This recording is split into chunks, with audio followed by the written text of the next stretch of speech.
నమస్తే. బీసీ రిజర్వేషన్ల అంశం మొత్తానికి మరో 6 వారాలు వాయిదా పడ్డది కోర్టులో.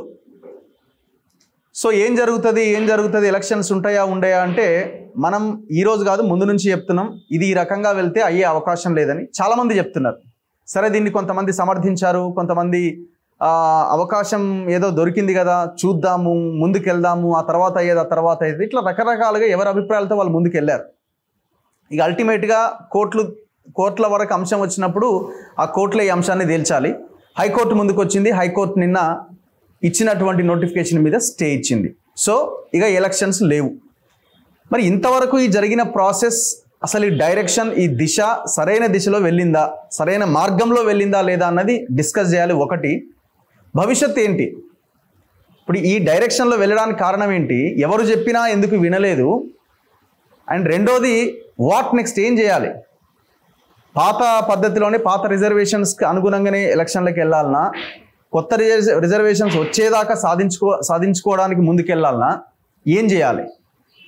సో ఈ అంశం మీద మనం డిస్కస్ చేద్దాం ఇవాల్టి సూపర్ ప్రైమ్ టైంలో. సో ఒక ఇద్దరు పెద్ద నాయకులు నేను మీ ముందు పరిచయం చేస్తున్నాను. పరిచయం అక్కరలేని వ్యక్తులు ఇద్దరు కూడా. డాక్టర్ విశారదన్ మహారాజ్ గారు బీసీ ఎస్సీ ఎస్టీ జేఏసీ కన్వీనర్గా వాళ్ళ హక్కుల కోసం, వాళ్ళ రాజ్యాధికారం కోసం ఆయన కొట్లాడుతున్నారు. అండ్ జాజుల శ్రీనివాస్ గౌడ్ గారు బీసీ సంక్షేమ సంఘం జాతీయ అధ్యక్షులు. సో వీళ్ళిద్దరితో మనం డీటెయిల్గా డిస్కస్ చేద్దాం. ఈ బీసీ వాదం ఎటువైపు వెళ్తున్నది, ఈ యుద్ధం ఎట్లా జరగాలి, ఎట్లా జరుగుతున్నది డిస్కస్ చేద్దాం. నమస్తే విశారదన్ గారు. నమస్తే రఘు. జాజుల శ్రీనివాస్ గౌడ్ గారు బీసీ సంక్షేమ సంఘం జాతీయ అధ్యక్షులు. నమస్తే, వెల్కమ్ శ్రీనివాస్ గౌడ్ గారు. ముందుగా విశారదన్ గారు, మొత్తానికైతే కోర్టు స్టే ఇచ్చింది. మీలాంటి వాళ్ళు ముందు నుంచి చెప్తున్నారు ఇది డైరెక్షన్ కాదు, రాజ్యాంగ సవరణ ఒక్కటే పరిష్కారం, ఇదంతా కుట్ర, ఒక పెద్ద డ్రామా అని. సో మీరు నిన్న కూడా ఒక వీడియో రిలీజ్ చేసినట్టున్నారు, మేము ముందు నుంచి ఇదే చెప్పినాం, నేను చెప్పిందే నిజమైంది అని మీరు మాట్లాడుతున్నారు. సో ఈ టోటల్ ప్రాసెస్కి కారణం ఎవరని మీరు అనుకుంటున్నారు? అంటే ఇది రాంగ్ డైరెక్షన్ అంటున్నారు కదా మీరు, ఈ రాంగ్ డైరెక్షన్కి కర్త కర్మ క్రియ ఎవరు?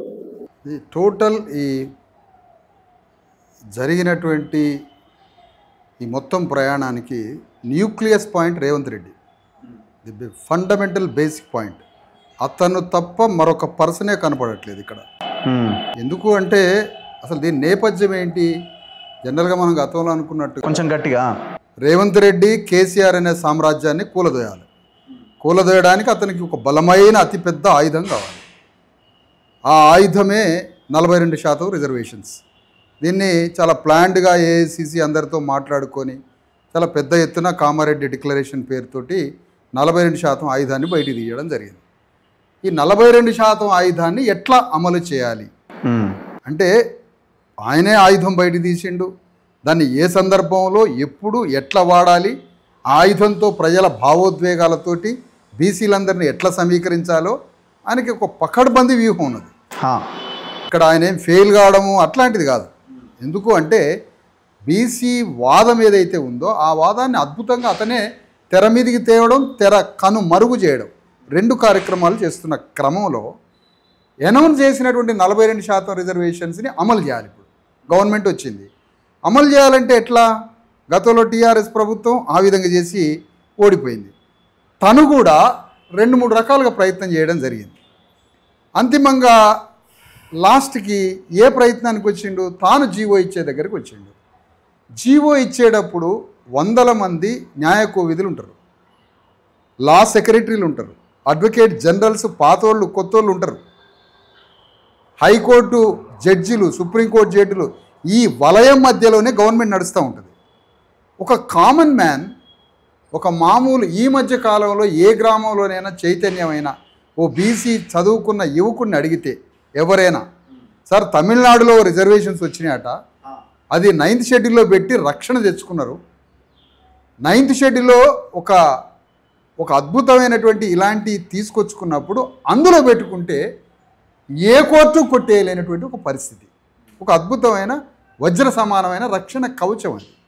అట్లాంటి ఎన్నో చట్టాలు 9th షెడ్యూల్లో పెట్టుకొని రక్షించుకోవడం జరిగింది. దాంట్లో ఈ చట్టాన్ని 9th షెడ్యూల్లో పెట్టుకోవడానికి మార్గం ఉంది అని దేశవ్యాప్తంగా కోడై కూస్తున్నటువంటి సంఘటన.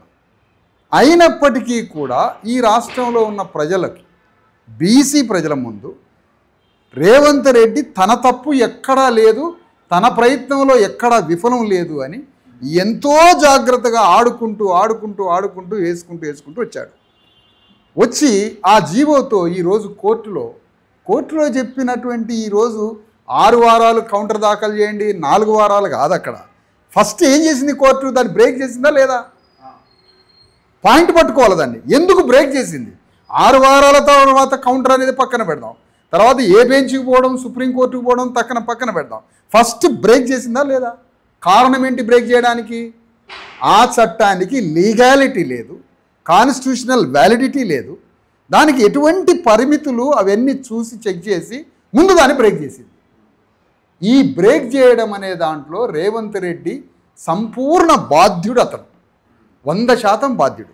ఈ 100% బాధ్యత ఆయన ఇప్పుడు తెలివిగా బీసీ సమాజం బలంగా తెలివిగా జీవితం అంటే అర్థం ఏంటంటే రఘు గారు, ప్రతీకారం తీర్చుకోవడమే.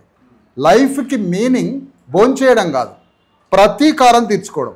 ఇప్పుడు బీసీ సమాజం తెలివిగా చైతన్యంగా ప్రతీకారం తీర్చుకునే ఆత్మగౌరవంతో కూడగట్టుకుంటే 2 కోట్ల మంది బీసీలు, పీడితులు బీసీలు అంతా తెలుసుకుంటే రేవంత్ రెడ్డి ఏ ఆయుధాన్ని తీసుకొని బయటికి వచ్చాడో ఆ ఆయుధంతో రేవంత్ రెడ్డి గుండెల్లో అదే 42% రిజర్వేషన్ ఆయుధాన్ని రేవంత్ రెడ్డి సామ్రాజ్యం గుండెల్లో పడవచ్చు. ఇది చైతన్యం కావాలి. అందుకనే ఓవరాల్గా మీరు అన్నదాని మీద మేము చెప్పేది ఏంటంటే, కర్త కర్మ క్రియ 42% రిజర్వేషన్స్ చట్టం అబాసు పాలై 2 కోట్ల మంది బీసీల ఆత్మగౌరవాన్ని తగలబెట్టి 2 కోట్ల మంది బీసీల యొక్క ప్రజల యొక్క గుండెల్లో ఒక గడ్డపార పెట్టి పొడిసినట్టయి. అంటే ఒక ప్రయత్నం చేశాడు అని అనడానికి అవకాశం లేదా? వై ప్రయత్నం అని నేను అంటున్నా అంటే, ఆయన ముందున్న మార్గం 9th షెడ్యూల్లో పెట్టించడం, ఒత్తిడి తేవడం ఒక మార్గం. పెట్టే పొజిషన్లో ఈయన లేడు. కేంద్రానికి పంపాలి, అక్కడ పార్లమెంట్లో చట్టం కావాలి, 9th షెడ్యూల్లో పెట్టాలి, రైట్? ఆ ప్రయత్నం మార్చిలో 2 బిల్లులు ఈయన చేతిలో ఉన్నంత వరకు ఈయన ఆమోదించిండు, పంపిండు, అది అక్కడ ఆగింది. ఓ ధర్నా చేసిండు, అట్లా ఆగింది. ఇక నెక్స్ట్ ఈయన చేతిలో ఉన్న ప్రయత్నం ఏంది? ఇక్కడేమన్నా ఈ చట్టాన్ని సవరించి జీవో తీసుకొచ్చి చేసే ఇంకొక ప్రయత్నం. ఆ ప్రయత్నం చేసిండు, అందులో సక్సెస్ కాలేదు. మీరు ఒక మాట చెప్తున్నారు రవి గారు, రేవంత్ రెడ్డి గారిది తప్పే ఉంది, ఆయన ప్రయత్నం చేస్తున్నాడు కదా అన్నారు. 9th షెడ్యూల్ కోసం ప్రయత్నం చేసిండా? ఆ ప్రయత్నం ఎందుకు చేయలే? ఒక ప్రతిపక్ష పార్టీ పాలక వర్గంతో కొన్ని 100 చట్టాలు చేయించినటువంటి చరిత్ర ఉంటుంది దేశంలో. పాలక వర్గమే చట్టం చేయదు. ప్రజలు, ప్రతిపక్షాలు, సంఘాలు, పౌర సంఘాలు ప్రజాస్పందనను బట్టి చట్టాలు తయారవుతూ ఉంటాయి. 100 మంది పార్లమెంటు సభ్యులు ఉన్న పార్లమెంటు కాంగ్రెస్ పార్టీ, కులగణన అనేటువంటి స్పిరిట్ని పట్టుకున్న రాహుల్ గాంధీ, రాజ్యాంగంలో ఉన్నటువంటి ఊపిరి ఏదైతే ఉందో ఆ కులగణనని అమలు చేయాలని మెడకేసుకున్న రేవంత్ రెడ్డి, మెడకేసుకున్న రాహుల్ గాంధీ పార్లమెంటులో 100 మంది పార్లమెంటు సభ్యులతోటి పార్లమెంటుని స్తంభింపజేసి 9th షెడ్యూల్లో పెట్టించి అది దేశవ్యాప్త ఆదర్శ ప్రోగ్రామ్గా మార్చడానికి రేవంత్ రెడ్డి, రాహుల్ గాంధీ చేసిన ఒక్క ప్రయత్నం చెప్పగలరా? అంటే ఇది ట్రై చేసిండేమో, ఇది అవ్వలేదు, నెక్స్ట్ ఆ ప్రయత్నంలోకి వెళ్తాడేమో. అందుకనే నేను అంటున్నా, ఇవాళ 2 కోట్ల మంది బీసీలు, మిగతా సామాజిక వర్గాలందరూ 3.5 కోట్ల మంది తెలివిగా ప్రతీకారంతో ప్రయత్నం చేస్తే ఆయుధమే అతన్ని మెడక చుట్టొచ్చు. రేవంత్ రెడ్డి తోటి 9th షెడ్యూల్లో పెట్టించి ఉరికిచ్చి ఢిల్లీకి ప్రతిరోజు ఉరికిచ్చి పోరాటం చేయించవచ్చు. ఈ దిశగా ప్రజల్ని చైతన్యం చేయాల్సినటువంటి బాధ్యత ఇప్పుడు తెలంగాణ సమాజం మీద ఉన్నది. ఆవేశానికి పోవద్దు, అరవడానికి పోవద్దు. బీసీల సంపూర్ణ చైతన్యానికి ఆనాడు మండల కమిషన్ దగ్గర వచ్చినప్పుడు అంత చైతన్యం ప్రదర్శించలేని పరిస్థితి. ఈనాడు అట్లా కాదు, ఇది 30 ఏళ్ళు దాటింది. ఇప్పుడు మాత్రం చైతన్యాన్ని, తెలివిని, రాజకీయ చతురతని ఇవన్నీ ప్రకటించి ఇవన్నీ ప్రారంభించాల్సినటువంటి ఒక పెద్ద సందర్భం ఏర్పడింది. నేనేమంటున్నానంటే రఘు గారు, బీసీల యొక్క అణగారిన వర్గాల భవిష్యత్తు, బీసీల తలరాత విధిరాత తేల్చుకునే సందర్భం ఏర్పడింది. ఇది ఒక్కటే బిడ్డలకు ఇచ్చేది. బీసీలంతా కటిక పేదలుగా సమాజంలో అనేక రకాలుగా దోపిడీకి గురవుతున్న, పక్కింటి వాడికి కూడా చెప్పుకోలేని కటిక పేదరికం అనుభవిస్తున్న, ఆత్మగౌరవంతో చచ్చిపోతున్న జాతులు ఇవి తేల్చుకోవాల్సిన సందర్భం ఏర్పడింది ఇప్పుడు. అందుకని ఫైనల్గా మేము చెప్పేది ఏంటంటే, దీనికి సంపూర్ణ బాధ్యుడు ఈరోజు కోర్టు ముందు ఒక చట్టం నిలవలేకపోయినందుకు సంపూర్ణ బాధ్యుడు రేవంత్ రెడ్డి అని ప్రకటిస్తున్నాం. ఈ సందర్భంగా బీసీ ఎస్సీ ఎస్టీ జేఏసీగా రేవంత్ రెడ్డి ఇలాంటి చట్టం ఇచ్చినందుకు రాజీనామాన్న చేయాలి, 9th షెడ్యూల్లో పెట్టించి ప్రొటెక్షన్ అని ఇవ్వాలి. యా శ్రీనివాస్ గౌడ్ గారు, ఇప్పుడు జరిగిన ప్రయత్నంగా చూస్తున్నారా, లేదు ఇది ఒక భయంకరమైన కుట్ర కింద వాళ్ళ నుంచి తప్పించుకోవడానికి చేసిన దాని కింద మీరు చూస్తున్నారా? ఎందుకంటే మీరు ఈ టోటల్ ఎపిసోడ్లో చాలా ఇప్పుడు ఢిల్లీలో ధర్నా చేసిన దాంట్లో కూడా మీరే కదా, మీ బీసీ సంక్షేమ సంఘం ఆధ్వర్యంలోనే ఢిల్లీలో ధర్నా జరిగింది. ఆ ధర్నాలో రేవంత్ రెడ్డి పాల్గొన్నాడు, రైట్? సో ఇప్పుడు ఆ మార్చిలో ఆ 2 బిల్లులు పెట్టి 9th షెడ్యూల్లో పెట్టాలి అన్న డిమాండ్తో అక్కడ ధర్నా జరిగింది. సో మీరు ఈ సీక్వెన్స్ అంతా చూస్తున్నారు. సో ఇది ప్రయత్నం గట్టిగానే జరిగింది, కోర్టులు ఆపినాయని చెప్పదలుచుకున్నారా?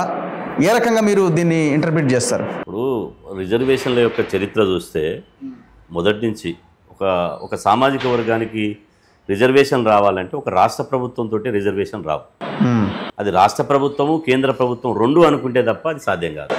ఇది ఫస్ట్గా లీగల్గా మనం ఆలోచించినట్టయితే ఇక్కడ కూడా రేవంత్ రెడ్డి అనే వ్యక్తి 42% ఇస్తానని ఎప్పుడు చెప్పలే. ఇది రాహుల్ గాంధీ చెప్పిన మాట. ఇది కాంగ్రెస్ పార్టీ అనేది జాతీయ పార్టీ. ఢిల్లీలో రాహుల్ గాంధీ కాంగ్రెస్ పార్టీ నిర్ణయం తీసుకొని ఈ దేశంలో కులగణన జరగాలి, కులగణన జరిగిన తర్వాత ఎవరి వాటా వాళ్లకు దక్కాలి అని చెప్పి ఆయన భారత్ జోడో యాత్ర సందర్భంగా దేశమంతా పాదయాత్ర చేసిన సందర్భంగా ఆ నిర్ణయం తీసుకున్నాడు. ఆ నిర్ణయంలో భాగంగా కాంగ్రెస్ పార్టీ ఇక్కడ తీసుకుంది. ఇప్పుడు రేవంత్ రెడ్డి కాంగ్రెస్ పార్టీలో ఒక పార్ట్ మాత్రమే, మొత్తం రేవంత్ రెడ్డి కాంగ్రెస్ పార్టీ చీఫ్గా. ఇది ఒక సమస్య అయితే ఇందులో కాంగ్రెస్ పార్టీలో ఒక పీసీసీ అధ్యక్షుడు ఉన్నాడు, అంటే బీసీ సామాజిక వర్గానికి సంబంధించిన మహేష్ కుమార్ గౌడ్ గారు ఉన్నారు. ఇది తెలంగాణ రాష్ట్రంలో మొదటిసారిగా ఎన్నికలకు పోయేటప్పుడు 42% రిజర్వేషన్లు పెట్టాలి, దానికి కులగణన చేయాలి, మీ నేషనల్ పాలసీని కూడా ఇక్కడ అమలు చేయాలని చెప్పి మేము కాంగ్రెస్ పార్టీకి ఒక రిప్రజెంటేషన్ చేసినాం. మా రిప్రజెంటేషన్ బేస్ చేసుకొని కాంగ్రెస్ పార్టీ కామారెడ్డి డిక్లరేషన్ చేసింది. ఆ కామారెడ్డి డిక్లరేషన్ చేసిన తర్వాత కాంగ్రెస్ పార్టీ అధికారంలోకి వచ్చింది. అధికారంలోకి వచ్చిన తర్వాత ఇలా కులగణన చేయకుండానే ఎన్నికలకు పోతామని చెప్పి ఒక ప్రయత్నం చేసింది. కాంగ్రెస్ పార్టీ ఉన్నటువంటి రెడ్డి సామాజిక వర్గం రేవంత్ రెడ్డి గారిని పక్కదోవ పట్టియడం మూలంగా ఆయన ఆ నిర్ణయం తీసుకోపోయాడు. అప్పుడు బీసీ సమాజం అంతా బగ్గున లేచింది. నువ్వు ఇచ్చిన మాట కామారెడ్డి డిక్లరేషన్ ఏదైతే ఉన్నదో అది అమలు చేసినాకనే ఎన్నికలకు వెళ్ళాలి, లేకపోతే వదిలే ప్రసక్తి లేదని చెప్పి ఆ రోజు పెద్ద ఎత్తున పోరాటం చేస్తే రేవంత్ రెడ్డి ప్రభుత్వం ఒక అడుగు వెనకకేసి ఇలా కులగణన కోసం ఈ ప్రాసెస్ అంతా జరిగింది. కులగణన కోసం ఒక డెడికేటెడ్ కమిషన్ వేయాలని ట్రిపుల్ టెస్ట్ అనేది ఉంది. ట్రిపుల్ టెస్ట్ అంటే ఏంది? కులగణన చేయాలి, ఆ కులగణన డెడికేటెడ్ కమిషన్ ద్వారా చేయాలి. కమిషన్ ద్వారా చేసినటువంటి ఈ జనాభా లెక్కను క్రోడీకరించి ఆ జనాభాకు సామాజికంగా రాజకీయంగా ఆర్థికంగా ఎంత వెనుకబాటుతనం ఉందో దానిని నిర్ధారణ చేసి దానికి తగ్గట్టు నిర్ణయం తీసుకోవాలి. కాబట్టి ఈ ప్రాసెస్ అంతా 22 నెలల్లో జరిగింది. ఈ ప్రాసెస్ అంతా జరగకుండా జీవో ఇస్తే అది జీవో నిలవదు. కానీ ఏ రాజ్యాంగము చట్టము ఏదైతే చెప్పిందో, ఇప్పుడు కులగణన అన్నారు, కులగణన హైకోర్టు డైరెక్షన్ తోటి అయింది. ఇటీవల దాదాపు వారం రోజుల కిందట కర్ణాటకలో కులగణన చేశారు. కులగణన చేయాలని ప్రభుత్వం నిర్ణయం తీసుకుంది. వెంటనే కొంతమంది కోర్టుకు పోతే కోర్టు చెప్పింది కులగణన చేసే అధికారం ప్రభుత్వాలకు ఉంది, అది చేయనియండి. ఇక్కడ కూడా కులగణన కూడా ఇలా రాష్ట్ర ప్రభుత్వం కోర్టు డైరెక్షన్ తోటే కులగణన చేసింది. కోర్టు డైరెక్షన్ తోటే డెడికేషన్ కమిషన్ వేసింది. ఆ తర్వాత ఒక రిటైర్డ్ ఐఏఎస్ తోటి వేసినటువంటి కమిషను 42% రాజకీయంగా బీసీలు వెనుకబాటుతనం ఉన్నారు కాబట్టి ఈ 42% రిజర్వేషన్ కల్పించండి అన్నది. ప్రభుత్వం ఏం చేసింది? మొదటగా ఈ 42% ఎట్లా చేయాలని బీసీ సంఘాలను బీసీ మేధావులను సంప్రదించి 4 గంటల సేపు సెక్రటరీలో సుదీర్ఘమైన మీటింగ్ పెట్టింది. ఎవరు? ముఖ్యమంత్రి, బీసీ మంత్రి, పీసీసీ అధ్యక్షుడు మొదటగా. తర్వాత అసెంబ్లీలో ముఖ్యమంత్రి పెట్టి దాంట్లో జస్టిస్ ఈశ్వరయ్య గారు వారు ఇది రిజర్వేషన్లు అనేది సుప్రీంకోర్టు జడ్జిమెంట్లు ఉన్నాయి కాబట్టి ఇది 9th షెడ్యూల్లో పెడితే తప్ప ఇది కాదు అని చెప్పి వారు మేము కలిసి ఒక పీపీటీ పవర్ పాయింట్ ప్రజెంటేషన్ హైదరాబాద్లో ఒకటి తయారు చేసి దానికి ఒక చట్టం తయారు చేసింది. ఓన్లీ లోకల్ బాడీలనే కాదు, ఇది విద్యా ఉద్యోగాలు కూడా రిజర్వేషన్లు ఉండేటట్టు ఇది చేయాలి అని చెప్పి వాళ్ళొక చట్టం ఎట్లా చేయాలి అని చెప్పి వారు ఒకటి తయారు చేశారు. దానిని తీసుకుపోయి ముఖ్యమంత్రి గారికి ఇచ్చింది. ఆ ముఖ్యమంత్రి గారు అది క్యాబినెట్లో పెట్టి జస్ట్ కొన్ని మార్పులతోటి, అందులో కొద్దిగా పదాల మార్పుతోటి యాజ్ ఇట్ ఈజ్గా అసెంబ్లీలో పెట్టి దాన్ని బిల్లు చేసి కేంద్ర ప్రభుత్వాన్ని పంపించారు. అంటే అప్పటికే ప్రభుత్వానికి అర్థమైంది ఏంటంటే న్యాయ నిపుణులు కానీ ఈశ్వరయ్య లాంటి గారి హైకోర్టు చీఫ్ జస్టిస్గా చేసి జాతీయ బీసీ కమిషన్ చైర్మన్ చేసిన అనుభవం ఉంది కాబట్టి వారు ఏ విధంగా అయితే చెప్పిండో ఆ విధంగా ఇలా రాష్ట్రపతికి పంపించారు. కానీ అక్కడ రాష్ట్రపతికి పంపించిన తర్వాత 6 నెలలు అయింది. రాష్ట్రపతి గారు అక్కడనే పెట్టుకున్నారు. ఈలోపు పార్లమెంట్ సమావేశాలు, వర్షాకాల పార్లమెంట్ సమావేశాలు ప్రారంభమైన సందర్భంలో మేము చెలో ఢిల్లీకి పిలిపించినాం. చెలో ఢిల్లీ పిలిపించి ఏదైతే ఈ రిజర్వేషన్లు ఉన్నాయో 9th షెడ్యూల్లో పెడితే తప్ప ఈ రిజర్వేషన్లకు రాజ్యాంగ రక్షణ ఉండదు, ఇది ఒకవేళ కాదు కూడదని రాష్ట్ర ప్రభుత్వం చేస్తే ఇది తుమ్మిత ఊసిపోయే ముక్కు లాంటిది, దీనికి ఎలాంటి లీగాలిటీ ఉండదు, కాబట్టి దీన్ని 9th షెడ్యూల్లో పెట్టాలని చెప్పి ధర్నా చేసినాం. ఆ ధర్నాకు కాంగ్రెస్ పార్టీ వచ్చింది, ముఖ్యమంత్రి రేవంత్ రెడ్డి వచ్చిండు, భారతదేశంలో ఉన్నటువంటి 18 రాజకీయ పార్టీలు వచ్చినాయి, 42 మంది పార్లమెంట్ సభ్యులు వచ్చినాయి, ఒక్క టీఆర్ఎస్ బీజేపీ పార్టీ తప్ప అందరు వచ్చారు. ఓకే. ఈ ధర్నా అయిపోయిన తర్వాత 6 నెలలు అయింది. 6 నెలలు ప్రభుత్వం వెయిట్ చేస్తూనే ఉంది. కానీ అమిత్ షా తెలంగాణ పార్లమెంట్ సభ్యులతోటి ఢిల్లీలో ఒక మీటింగ్ పెట్టాడు. దానికి రామచంద్రరావు గారు పార్టీ ప్రెసిడెంట్ని పిలిచి అమిత్ షా గారు చెప్పింది ఏంటంటే మేము 9th షెడ్యూల్లో పెట్టే ప్రసక్తే లేదు. ఎందుకు పెట్టము? ఇందులో ముస్లింలు ఉన్నారు, బీసీ జాబితాలో రాష్ట్ర ప్రభుత్వం పంపినటువంటి ఈ రిజర్వేషన్లో ముస్లింలు కూడా రిజర్వేషన్లు అనుభవిస్తారు కాబట్టి మేము ముస్లింలకు వ్యతిరేకంగా అదంతా ఓకే, వాళ్ళు పెట్టలేదు, అది అయిపోయింది, మళ్ళీ జీవో తెచ్చిరు. ఇది అంటే ఎందుకు చెప్తున్నా అంటే వివరణ, 9th షెడ్యూల్లో పెట్టమని అమిత్ షా చెప్పేసిండు, అయిపోయింది. రామచంద్రరావు గారు అఫీషియల్గా ప్రెస్ మీట్ పెట్టి చెప్పిండు, ప్రకటించేసి కుదరదు అన్నాడు. ఉన్న మార్గం ఏందిగా, కేంద్రంలో 9th షెడ్యూల్లో పెట్టమని స్పష్టంగా చెప్పేసారు. ఇక ఉన్న మార్గం ఏంది అంటే కేసీఆర్ ఏదైతే 50% రిజర్వేషన్ దాటొద్దని పంచాయతీరాజ్ చట్టం 285 ఏదైతే ఉందో 34% ఉన్న బీసీ రిజర్వేషన్ తగ్గిస్తూ 18% తగ్గిస్తూ 50% బైండ్ చేసింది. అవును. ఆ 50% రిజర్వేషన్ దాటాలంటే ఈ చట్టం ఆర్డినెన్స్ తీసుకొచ్చారు. అంటే అప్పుడు అసెంబ్లీ సమావేశాలు లేవు కాబట్టి ఆర్డినెన్స్ తీసుకొచ్చారు. ఆర్డినెన్స్ గవర్నర్ పంపిరు, మార్చిలో పంపిరు. అవును, సంతకం పెట్టలే, మార్చిలో పంపిడు, గవర్నర్ దగ్గరే ఉంది. సరే, న్యాయ నిపుణులు ఏం చెప్పారంటే ఆర్డినెన్స్ మీద గవర్నర్ విచక్షణ అధికారాలు ఉపయోగించి పెట్టొచ్చు, పెట్టకపోవచ్చు. కానీ అసెంబ్లీలో అన్ని అఖిలపక్ష పార్టీలు కనుక చట్టం చేయగలిగితే గవర్నర్ రెండోసారి పంపితే కంపల్సరీ పెట్టాలి, అది రూల్ ఉంది అని అన్నారు. తర్వాత అసెంబ్లీలో చట్టం చేసినప్పుడు అన్ని రాజకీయ పార్టీలు మద్దతు ఇచ్చారు. ఆగస్టు 31న ఇలా గవర్నర్ గారు పంపారు. గవర్నర్ గారి దగ్గరికి పోయింది, ఇంతవరకు దానికి ఉలుకు లేదు పలుకు లేదు, గవర్నర్ గారి దగ్గర పోయిన తర్వాత హైకోర్టు ఇక్కడ సెప్టెంబర్ 30 లోపు స్థానిక సంస్థల ఎన్నికలు నిర్వహించాలి అని చెప్పింది.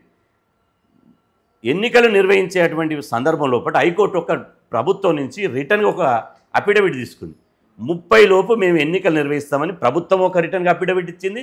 ఇందులో ఎన్నికల కమిషన్ కూడా ఇన్వాల్వ్ అయింది, ఎన్నికల సంఘం కూడా, రాష్ట్ర ఎన్నికల చరిత్ర సార్, ఇదంతా మన వాళ్ళు కూడా అఫిడవిట్ ఇచ్చిర్రు. అంటే ఇది ఇప్పుడు బీసీలకు బద్ధ శత్రువులు ఎవరు,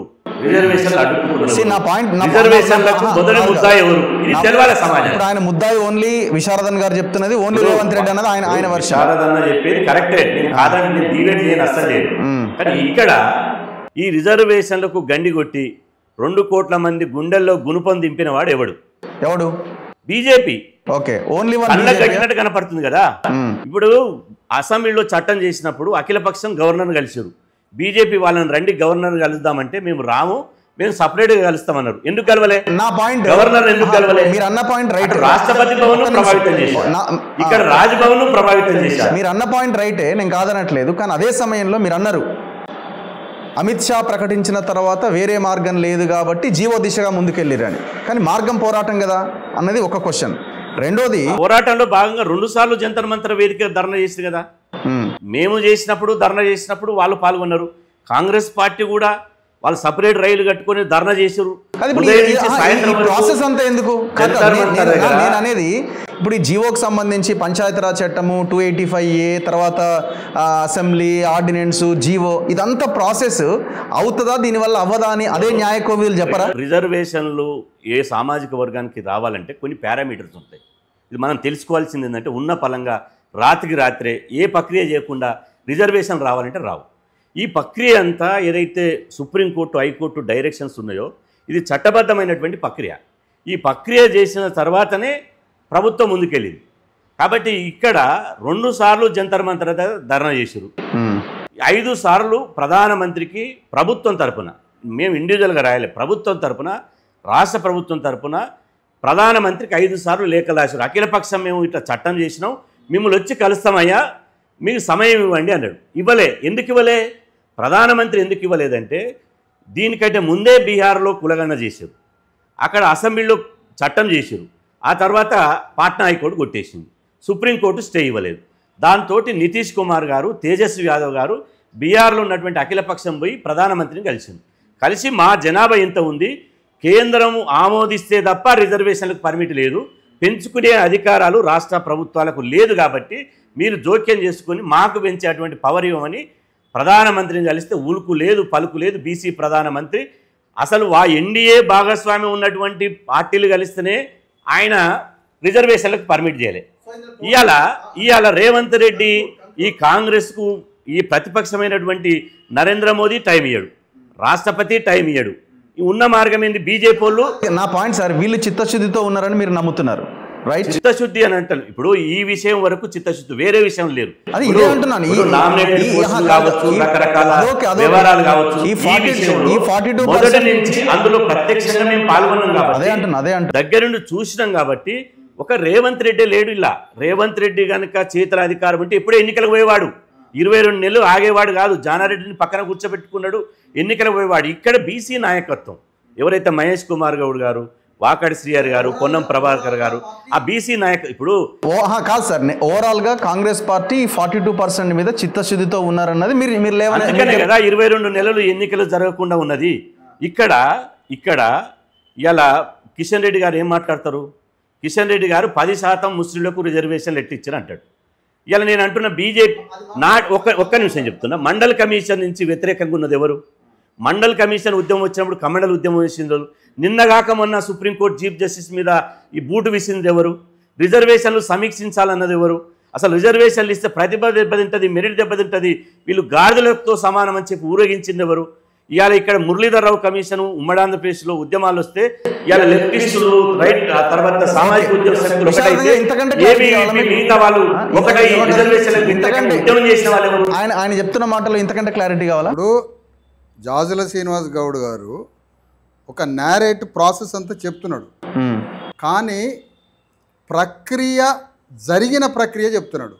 నేనేమంటున్నా, ప్రక్రియ పాఠాలు జరిగినాయి ఆల్రెడీ దేశవ్యాప్తంగా వివిధ రాష్ట్రాల్లో ప్రక్రియ పాఠాలు, గుణపాఠాలు జరిగిన తర్వాత మళ్ళీ అదే ప్రక్రియ ప్రాసెస్లోకి పోవాలా? లేదు దానికి వజ్ర సమానమైన 9th షెడ్యూల్ కోసం వారు చేయాలా? చేసినాం అంటుండు. ఎక్కడ 2 మీటింగ్లు పెట్టినాం, ఇంకేదో చేసినామని అంటున్నాం. ఒకటండి, చిత్తశుద్ధి లేని శివ పూజ ఒకటి ఉంటుంది కదా, హానెస్టీ అనే దానికి పారామీటర్ ఎట్లా చూడాలి? ఇప్పుడు ఎప్పుడైనా న్యాచురల్ జస్టిస్ ఎట్లా చూడాలంటే, రేవంత్ రెడ్డి ఇప్పుడు ఒక మాట మాట్లాడదాం, ఈయన హానెస్టీగా ఉన్నాడా లేడా? ఎట్లా? నువ్వు ఎక్కడా బీసీలకి రాజకీయ భాగస్వామ్యాన్ని ఇవ్వకపోతివి, ఎక్కడా నీ పవర్ఫుల్ మంత్రి పదవుల్లో ఇవ్వకపోతివి, అధికారుల నియామకంలో ఇవ్వకపోతివి, కార్పొరేషన్ చైర్మన్ల నియామకంలో ఇవ్వకపోతివి, నీ రాజ్యంలో అధికార సెంట్రిక్ పాయింట్స్ ఉన్న దగ్గర బీసీలని, అణగారిన వర్గాలని నువ్వు భాగస్వామ్యం చేసుకోలేని పరిస్థితిలో నిన్ను ఏ విధంగా నమ్ముతాం మేము? ఇప్పుడు కార్పొరేషన్ చైర్మన్లు 4% ఉన్న రెడ్లకి, 0.1% లోపున్న వెలమలకి, 1% లేని చౌదరీస్ తోటి మొత్తం రాష్ట్రంలో అధికారాన్ని నువ్వు నింపిపోయి పారేసినావు కదా. అది ఎమ్మెల్యేల విషయంలో, మంత్రుల విషయంలో, బ్యూరోక్రసీ విషయంలో, కార్పొరేషన్ చైర్మన్ల విషయంలో, మొత్తం ల్యాండ్కి సంబంధించిన డిస్ట్రిబ్యూషన్ ఆఫీసర్స్, రెవెన్యూ, మొత్తం నీ అధికారం అంతా ఎవరి చేతిలో ఉపయోగిస్తున్నావు? ప్రతిసారి రెడ్డి వెలమకమ్మ చేతిలో పెడుతున్నావు. అంటే నీ హానెస్టీని మేము అక్కడ చెక్ చేస్తున్నాం, ఆ పారామీటర్ని. ఇక్కడ జాజుల గారు ఏమన్నారు? కేంద్రంలో ఉన్న బీజేపీ గడ్డపార తీసుకొని బీసీల గుండెల్లో పొడిచింది అన్నాడు.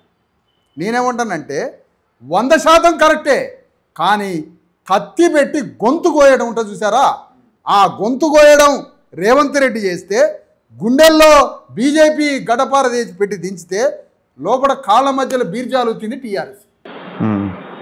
ముగ్గురు యాంటీ బీఈసీ, ముగ్గురు బీసీల రాజకీయ 42% లోకల్ బాడీస్ ప్రాతినిధ్యం వహించేది ముగ్గురికి ఇష్టం లేదు.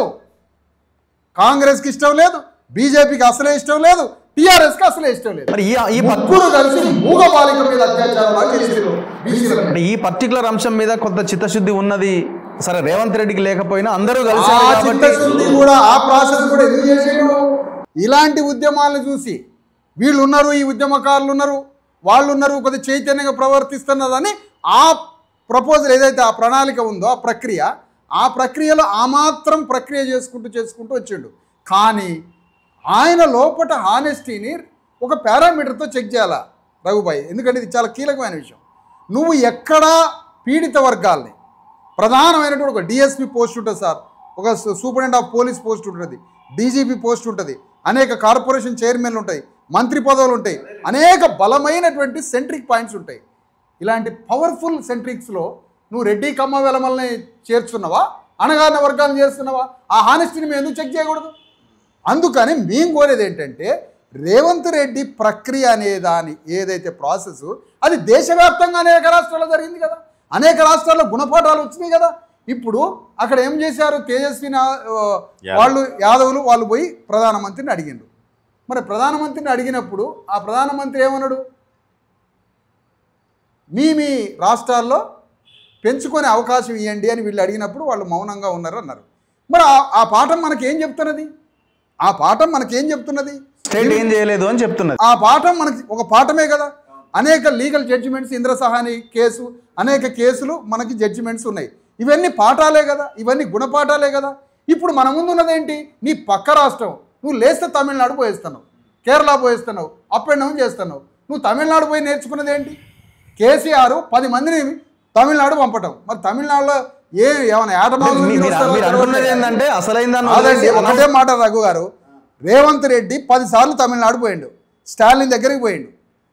తమిళనాడు పోయినప్పుడు అయ్యా మీ రాష్ట్రంలో ఇంత సురక్షితంగా బీసీల చట్టం రావడానికి కారణం ఏంటో మీ చీఫ్ సెక్రటరీ తోటి నాకు ఒక ఫైల్ పంపించండి అంటే ప్రాసెస్ అంతా చెప్తాడు కదా. ఆ ప్రాసెస్ ప్రకారం తమిళనాడు నుంచి అది తెప్పించుకొని ఎందుకు చేయలే? తమిళనాడు 100 సార్లు పంపిండు కేసీఆర్ వీళ్ళని. ఇక్కడ ఇబ్బంది ఉందని పంపిండో వాళ్ళని ఎందుకు పంపిండో తెలియదు.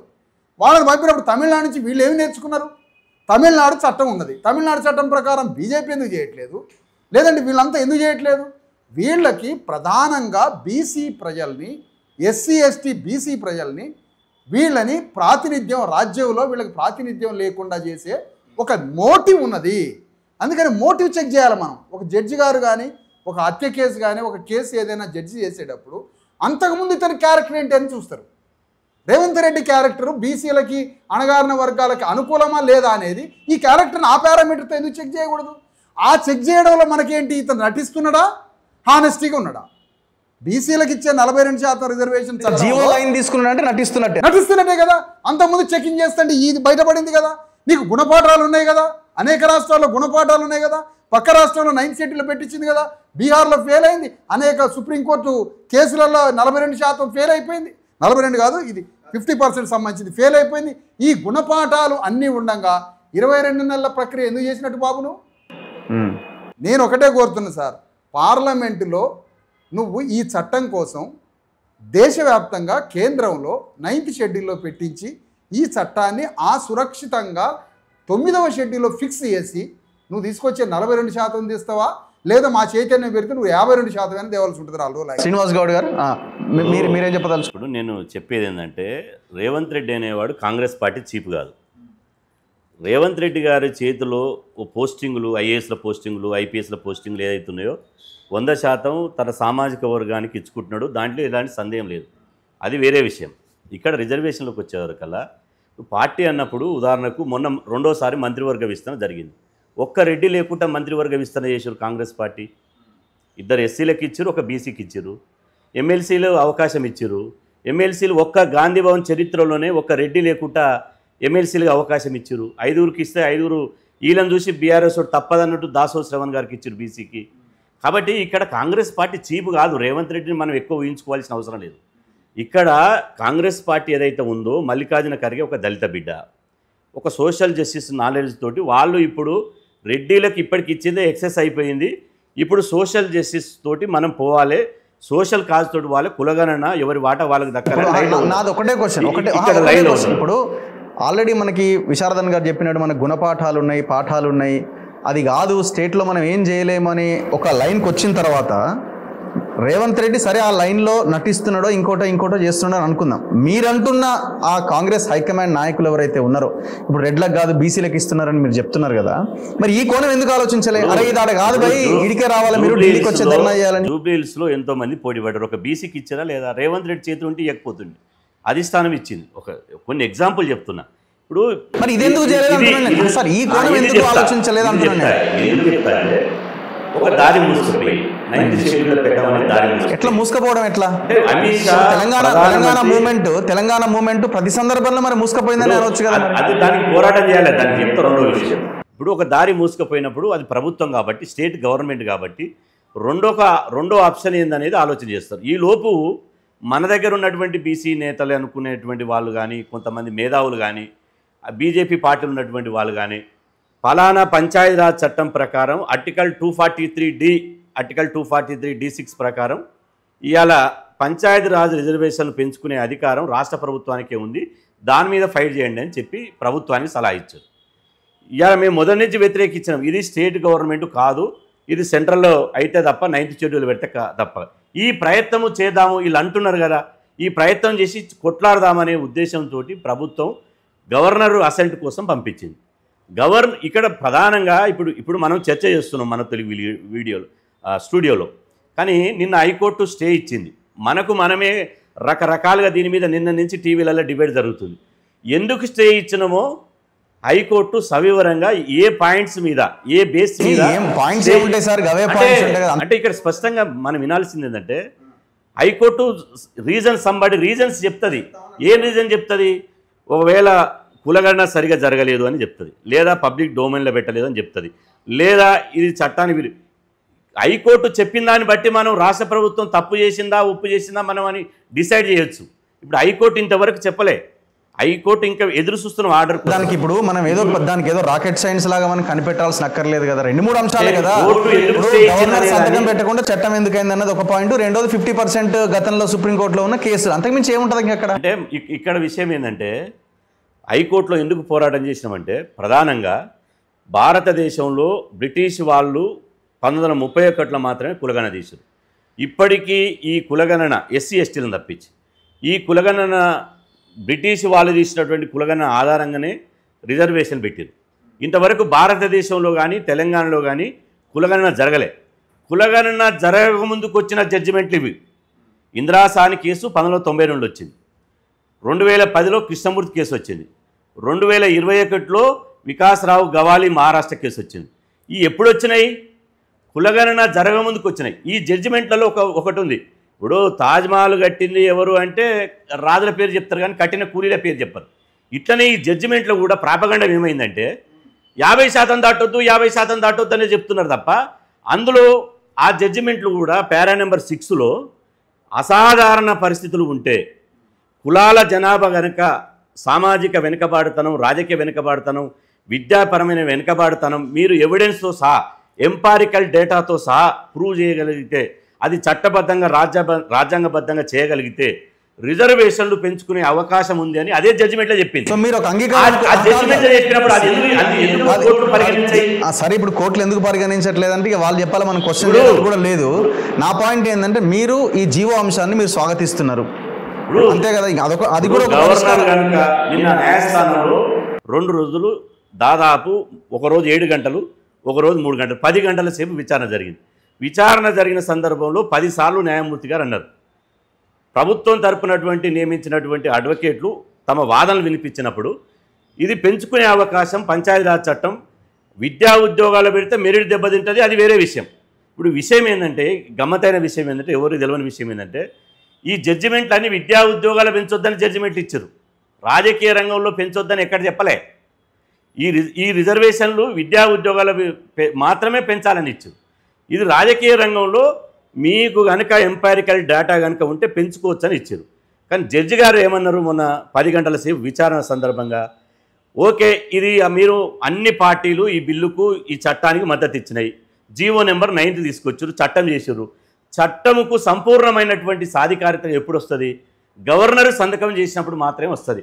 మీరు అన్నట్టు రిజర్వేషన్లు పెంచుకునే అవకాశం రాష్ట్రాలకున్నా, అది చట్టానికి ఉన్నా, ఆ చట్టం గవర్నర్ అసైన్ చేయలేదు కాబట్టి ఆ చట్టం చెల్లుతుందా అని ఇలా జడ్జి గారు అడిగారు.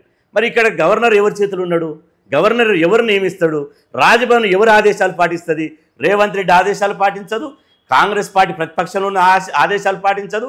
అంటే వీళ్ళది ఏంటంటే ఎక్కడ ఒక మనిషిని కాలు చేతులు కట్టేసి నదిలు ఎత్తేసి నువ్వు ఈత కొట్టగలవు, నువ్వు ఈత కొడతావా, మునుగుతావా, సస్తావా అంటే మీరు రాజ్యాంగ ఇప్పుడు ఉదాహరణకు తమిళనాడు ఉంది.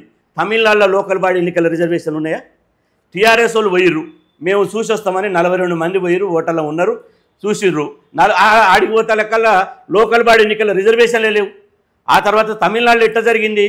అక్కడ డిఎంకే జయలలిత గారు, అక్కడ పివి నరసింహారావు కాంగ్రెస్ ప్రభుత్వం, ఇద్దరు రాష్ట్రము కేంద్రం అనుకుంటే అది 9th షెడ్యూల్లో సాధ్యమైంది. ఇప్పుడు ఇట్లా ఎంతసేపు ఊపితే సప్పుడు వస్తుందా? ఇట్లా కొడితే సప్పుడు వస్తుంది. ఇది పరిస్థితి. రాష్ట్రము అటు కేంద్రము అయితేనే రిజర్వేషన్లు వస్తాయి. ఒక్క ప్రభుత్వం ఎన్నిసార్లు 1,00,000 సార్లు ఊపినా కూడా ఏమి కాదు. కాబట్టి ఇప్పుడు కేంద్రం అనేది మొండి వాదన, వితండ వాదన చేస్తుంది. వాళ్ళది మీరు చెప్పింది రైటే. మీరు చెప్తున్న దాని ప్రకారం ఇది జరగదు ఎప్పటికీ అనే పాయింట్లోనే ఉన్నారు మీరు, అంతే కదా? ఇంకా ఆప్షన్ ఏముంది? రిజర్వేషన్లు పెంచుకునే అధికారం రాష్ట్ర ప్రభుత్వానికి ఒక అవకాశం ఉన్నా బీజేపీ అడుగడుగున అడ్డంకులు సృష్టించింది. దీనికి టీఆర్ఎస్ పార్టీ తీసుకున్నటువంటి నిర్ణయం బీసీలకు గుదిబండగా మారింది. ఇవాళ వాస్తవంగా రేవంత్ రెడ్డి ప్లేస్లో కేసీఆర్ ఉంటే ఇవాళ టీఆర్ఎస్ నాయకులు సన్నాయి నొక్కులు నొక్కుతున్నారు కదా. ఇప్పుడు కోర్టులో కేసు వేసిందో ఎవరు వేసారో నేను ప్రూవ్ చేయనా? సుప్రీంకోర్టులో కేసు వేసినటువంటి గోపాల్ రెడ్డి మహారాష్ట్రలో వ్యాపారాలు ఉన్నాయి, ఆయన వ్యాపారాలు చేయడు. కిషన్ రెడ్డి అనేట ఆయన హరీష్ రావు బినామీ, సిద్దిపేటలో మాజీ సర్పంచ్ టీఆర్ఎస్. కిషన్ రెడ్డి అనే వ్యక్తి గోపాల్ రెడ్డి ద్వారా సుప్రీంకోర్టు, అంటే టీఆర్ఎస్ వాళ్ళేమో కోర్టులలో కేసు వేస్తారు, అడ్డుకుంటారు. బీజేపీ వాళ్ళేమో గవర్నర్ను రాష్ట్రపతిని అడ్డం పెట్టుకుని బిల్లులు ఆపేస్తారు. ఎవరి దొంగ అంటే కొద్దో గొప్ప ప్రాసెస్ చేసి ఈ బీసీ సమాజానికి రిజర్వేషన్లు పెంచాలనుకున్నటువంటి ఒక పార్టీని ఏకపక్షంగా నిందించి చేసేటువంటి కాలాల్లో కట్టేసి రేవంత్ రెడ్డి అనేవారు ఒక వ్యక్తి మాత్రమే, కాంగ్రెస్ కూడా అంటున్నారు, కాంగ్రెస్ పార్టీ ఒక వ్యక్తి మాత్రమే నిర్ణయాలు తీసుకునేది. ఇప్పుడు టీఆర్ఎస్ పార్టీ నిర్ణయం తీసుకుంటే అందరూ డూడు బస్మన్ అనాలి, విశారదన్ గారు డూడు బస్మన్ అనాలి. ఇక్కడ ఒక అధిష్టానం ఉంది, జాతీయ పార్టీ. చెప్తున్న దాని ప్రకారం అవకాశం ఉంది. మీరు అంటున్నారు గుణపాఠము పాఠం అని, కానీ ఆయన దానికి ఒప్పుకోవట్లేదు. ఇది అయ్యే అవకాశం ఉన్నా బీజేపీ అడ్డుకుంటున్నది. బీజేపీకి ఒకవేళ వాళ్ళు ఓకే మేము అందులో ఇంటర్ఫియర్ కాము అని తెర వెనకాల ఇన్ఫ్లుయెన్స్ చూపించమని కనుక వాళ్ళు అనుకోని కనుక పర్ఫెక్ట్గా చేస్తే ఖచ్చితంగా స్టేట్ లెవెల్లోనే అయిపోద్ది అన్నది వీళ్ళ ఆలోచన. సో ఇందులో ఆయన కల్పిట్ కేవలం బీజేపీ మాత్రమే. సో వీళ్ళు చేస్తున్న ప్రాసెస్ వీళ్ళు చేస్తున్నారు. సుప్రీంకోర్టు ఇచ్చినటువంటి జడ్జిమెంట్ చట్టాలు మనం తెలుసుకోవాలి, ఓన్లీ తీర్పులు మాత్రం. ఓకే, ప్రజల అవసరాలకు అనుగుణంగా, సామాజిక స్థితిగతులకు అవసరంగా ఇప్పుడు 1992 అర్థం కాని విషయం ఏంటంటే బీసీల కోసం కొట్లాడుతున్న సంఘాలు నాయకుల మధ్య కూడా ఇంత డిఫరెన్సెస్ ఉన్నాయి. ఒక్కొక్కరికి వ్యక్తిగత ప్రయోజనాలు ఉంటాయి, ఉంటాయి. ఇప్పుడు 1992లో ఇందిరాసానికి కేసు ఇచ్చింది 50% రిజర్వేషన్ దాటు. 1992 దేశ జనాభా ఎంత? 70 కోట్లు. ఇప్పుడున్న దేశ జనాభా ఎంత? 142 కోట్లు. ఇప్పుడు జనాభా పెరుగుతుంటే రిజర్వేషన్లు పెరుగుతాయా తగ్గుతాయా? మరి ఆ మాత్రం కామన్ సెన్స్ ఉండాలి కదా. ఇవాళ ఎప్పుడో 1992 నేను అంటున్న ఇప్పుడు జడ్జిమెంట్ ఒక మోడల్గా చేసి ఈ రిజర్వేషన్లు పెంచి హైదరాబాద్ తెలంగాణ జడ్జిమెంట్ అని ఇందిరాసాని కేసు ఎట్లయితే మనం రిఫర్ చేస్తున్నామో ఇప్పుడు జడ్జిమెంట్ రిజర్వేషన్లు పెంచే అవకాశం ఇచ్చి జడ్జిమెంట్ ఇచ్చి దీన్ని భవిష్యత్ తరాలకు ఎందుకు ఉపయోగించకూడదు? మీరు చెప్పండి రఘుభాయ్. ఇప్పుడు మనం ఒక్కొక్క విషయాన్ని ఎంత జ్ఞానవంతంగా అర్థం చేసుకోవాలంటే, అక్కడ కూర్చున్న కేంద్ర ప్రభుత్వం బీజేపీ హోల్ వర్ణ వ్యవస్థ, కుల వ్యవస్థని పెంచి పోషించి దాన్ని కాపాడడానికి అది పుట్టిన పార్టీ. అది యాంటీ రిజర్వేషన్. బీసీ ఎస్సీ ఎస్టీలు 90% ప్రజలకి విద్య, ఉద్యోగ, రాజకీయ రంగాల్లో వీళ్ళు ఎటువంటి పరిస్థితుల్లో ప్రమోట్ కావద్దు అని ఒక మనుధర్మ ప్రకారం పరిపాలిస్తున్న పార్టీ. అందులో తిరుగులేదు. అంటే ప్రధాన శత్రువు ఉన్నాడని తెలుసు, మనకు తెలుసు. 100% ఈ చట్టానికి, ఈ పద్ధతికి అది కోఆపరేట్ చేయదు, అంగీకరించదు. అలాంటి పరిస్థితుల్లో దాన్ని మనం ఏ విధంగా ఎదుర్కోవాలి? పోరాట మార్గం ద్వారా ఎదుర్కోవాలి. పోరాట మార్గం ద్వారా అంటే 2 పోరాటాలు ఉన్నాయి ఇక్కడ. ఒకటి ఏంటంటే కేంద్రంలో ఉన్న బీజేపీ ఈ అణగారిన వర్గాల పట్ల ఏ వైఖరి అయితే అవలంబిస్తున్నదో ఆ వైఖరిని మార్చడానికి ఉద్యమం ఒకటే శరణ్యం. ఏ ఉద్యమం అది? బహిరంగంగా ప్రజల్లో ఉద్యమం నిర్వహించాలి, పార్లమెంట్లో నిర్వహించాలి. అంటే ఇక్కడ రేవంత్ రెడ్డి నేర్చుకోవాల్సినటువంటి, తెలుసుకోవాల్సిన, చేయాల్సిన పని ఏంటంటే అక్కడ బీజేపీ అంత బలంగా యాంటీ రిజర్వేషన్గా ఉన్నప్పుడు నువ్వు పక్కనున్నటువంటి తమిళనాడులో తెచ్చుకున్న చట్టం ప్రకారం నువ్వు పార్లమెంటు మీద యుద్ధం చేసే ఒక ప్రణాళికని తయారు చేయాలి. అలా అవసరమే లేదంటున్నారు కదండి. అలా అవసరమే లేదు. కేంద్రంలో రాష్ట్రము చేసే అవకాశం రాష్ట్రానికి ఉన్నది. ఆ వెసులుబాటుని, అవకాశాన్ని మీరు బీజేపీ వాళ్ళు సైలెంట్గా ఉంటే సరిపోతుంది. గవర్నర్ ఒప్పించాలిగా, కేంద్ర ప్రభుత్వాన్ని ఒప్పించాలి కదా. అంతే కదా. అది ఒప్పించేది 9th షెడ్యూల్ రూపమా లేకపోతే ఈ రూపమా, ఏ రూపంలోనైనా కేంద్ర ప్రభుత్వాన్ని ఒప్పించాలి కదా. అంతే కదా. ఒప్పించాలంటే భారతదేశంలో అనేక పార్టీలు కలిసినాయి సార్. కొన్ని ఇష్యూస్ కోసం అనేక పార్టీలు కలిసి పోరాడిన సందర్భాలు ఉన్నాయి. ఇక్కడ తెలంగాణలో రేవంత్ రెడ్డి ఒక స్టార్ పాయింట్ లాగా ఢిల్లీలో ఆ మధ్యకాలంలో కాంగ్రెస్ పార్టీ పెద్ద పెద్ద సామాజిక న్యాయం మీద సభలు పెట్టడం, దానికి కంచైలయ్య గారు అటెండ్ కావడం, అవి మీటింగ్లని మనం చూసినాం. ఆ మీటింగ్లలో రేవంత్ రెడ్డిని ఒక జ్యోతిరావు ఫూలే లాగా చూపించారు. అంటే ఈ భారతదేశంలో సామాజిక న్యాయాన్ని తీసుకొస్తున్నటువంటి ఒక వీరుల్లాగా రేవంత్ రెడ్డిని పోర్ట్రేట్ చేసిండ్రు. అలాంటి వీరుణ్ణి నాయకుడిగా మరి తీర్చిదిద్దుతున్న రాహుల్ గాంధీని చూపించారు. మనం ఏమంటున్నామంటే ఆ సభలో స్పిరిట్ ఎక్కడైనా కనిపిస్తుంది. ఇప్పుడు అద్భుతమైన ఒక నేషనల్ లెవెల్ అతి కొద్ది మందితో జరిగిన ఒక రిచ్ సోషల్ జస్టిస్ మీద ఒక మీటింగ్ ఢిల్లీలో నిర్వహించారు. రాహుల్ గాంధీ, సోనియా గాంధీ, ప్రియాంక గాంధీ అందరూ అటెండ్ అయ్యారు. ఇక్కడి నుంచి రేవంత్ రెడ్డి తన కులగణన యొక్క కమిటీ, ఆ కమిటీలు అందరూ పోయి అద్భుతంగా కులగణన మీద, సామాజిక న్యాయం మీద ఈ భారతదేశంలో కాంగ్రెస్ పార్టీయే ఫోర్ఫ్రంటల్గా ఉండి పోరాడుతుంది అని ఒక పెద్ద సందేశాన్ని దేశానికి ఇచ్చిండ్రు. ఆ సందేశం ప్రకారం దేశంలో అణగారిన వర్గాల కోసం పోరాడాలని కూడా ఒక పెద్ద చిత్రీకరణ చేసిండ్రు. దాని ప్రాక్టీస్ ఏంది అని అడుగుతున్నా. ఇప్పుడు ఆ రోజు మాట్లాడిన మాటలకి రాహుల్ గాంధీ యొక్క కార్యాచరణ ఏంటి, రేవంత్ రెడ్డి యొక్క కార్యాచరణ ఏంటో మేము వాళ్ళు అడుగుతున్నాం. రేవంత్ రెడ్డిని ఆ రోజు కాంగ్రెస్ పార్టీ ఏ స్థాయిలో పొగిడింది? తెలంగాణలో కులగణన చేసింది, బీసీలకి 42% రిజర్వేషన్ల చట్టాన్ని తీసుకొచ్చింది అని ఒక రేవంత్ రెడ్డిని ఒక గొప్ప వ్యక్తిగా ప్రొజెక్ట్ చేసింది. ఇప్పుడు మనమేమంటున్నామంటే రేవంత్ రెడ్డి ముందు ఒక బీజేపీ పార్టీ ఉన్నది, కేంద్ర ప్రభుత్వాన్ని పరిపాలిస్తుంది. మరి ఆ బీజేపీ పార్టీ మీద నేను యుద్ధాన్ని ప్రకటిస్తున్నా, నేను ఏఐసీ తోటి, కాంగ్రెస్ తోటి, సిడబ్ల్యూసీ తోటి, పార్లమెంటు కమిటీతో మాట్లాడి 9th షెడ్యూల్ ప్రోగ్రాము కేంద్రం నుంచి రక్షణ చట్టం తీసుకొస్తుంది. ఏ రూపంలో 9th షెడ్యూల్ అని ఈశ్వరయ్య గారు ప్రపోజ్ చేస్తున్నారు. దానికి కావాల్సిన ప్రాసెస్ అంతా చెప్పారు. ఓకే, అదే ఫైనల్ అనుకుందాం, ఎందుకంటే పక్క రాష్ట్రంలో జరిగింది కాబట్టి. ఇప్పుడు ఇక్కడ స్థానిక సంస్థలు అనేటువంటి భ్రమలో మేము ఇరుక్కపోయి విద్యా ఉద్యోగ రంగాలు మర్చిపోతున్నాం. ఇక్కడ ఒక భయంకరమైన కుట్ర జరుగుతుంది. ఇక్కడ స్థానిక సంస్థలు నువ్వు పోటీ చేయించకపోతే అవసరమైతే మెయిన్లో వచ్చేసి మేము పోటీ చేస్తాం, ఒకవేళ అంతకీ కాకపోతే, లేకపోతే యుద్ధం చేస్తాం ఓపెన్లా. మరి విద్యా ఉద్యోగ రంగాల సంగతి ఏంటి? విద్యా ఉద్యోగ స్థానిక సంస్థలు అన్నీ కలిపి మాకు రిజర్వేషన్స్ని రక్షణ చట్టం అయినటువంటి 9th షెడ్యూల్లో పెట్టి కేంద్రం మీద యుద్ధం చేసే ఒక ప్రణాళిక రేవంత్ రెడ్డి రచిస్తాడా లేదా? మాకు ఇది తేల్చాలి. ఇది అంతిమ పరిష్కారం, అంతిమ విముక్తి.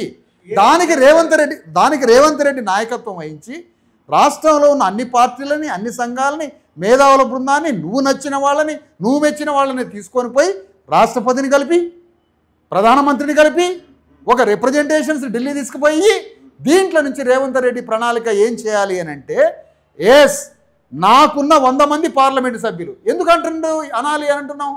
ఆల్రెడీ కేంద్రంలో ఉన్నటువంటి ఏఐసిసి రాహుల్ గాంధీ రేవంత్ రెడ్డి షురూ చేసిన సోషల్ జస్టిస్ ప్రోగ్రామ్, అది 42% చట్టం కానీ లేదంటే కులగణన కానీ, ఈ రెండింటికి ఆమోదం తీసుకున్నాడు.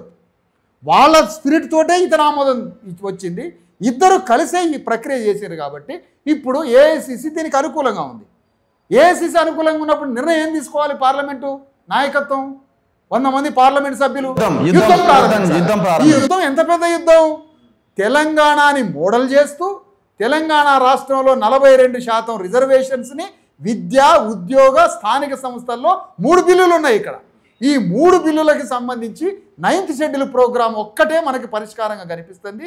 ఫలానా తమిళనాడులో అమలైంది కాబట్టి ఆ గమ్యంగా చూపిస్తూ ఒక భారతదేశ వ్యాప్తంగా ప్రజాయుద్ధము, పార్లమెంటు యుద్ధము, 2 యుద్ధాలు ఏకబిగిన భారతదేశ వ్యాప్తంగా తెలంగాణ సెంట్రిక్గా దేశవ్యాప్తంగా ప్రజా ఉద్యమం ప్లస్ పార్లమెంటు యుద్ధం, ఈ 2 యుద్ధాలకి ముందు కాంగ్రెస్ పార్టీని ఒప్పించి ఒక 10 రోజుల్లో యుద్ధాన్ని రేవంత్ రెడ్డి ప్రారంభిస్తాడా లేదా?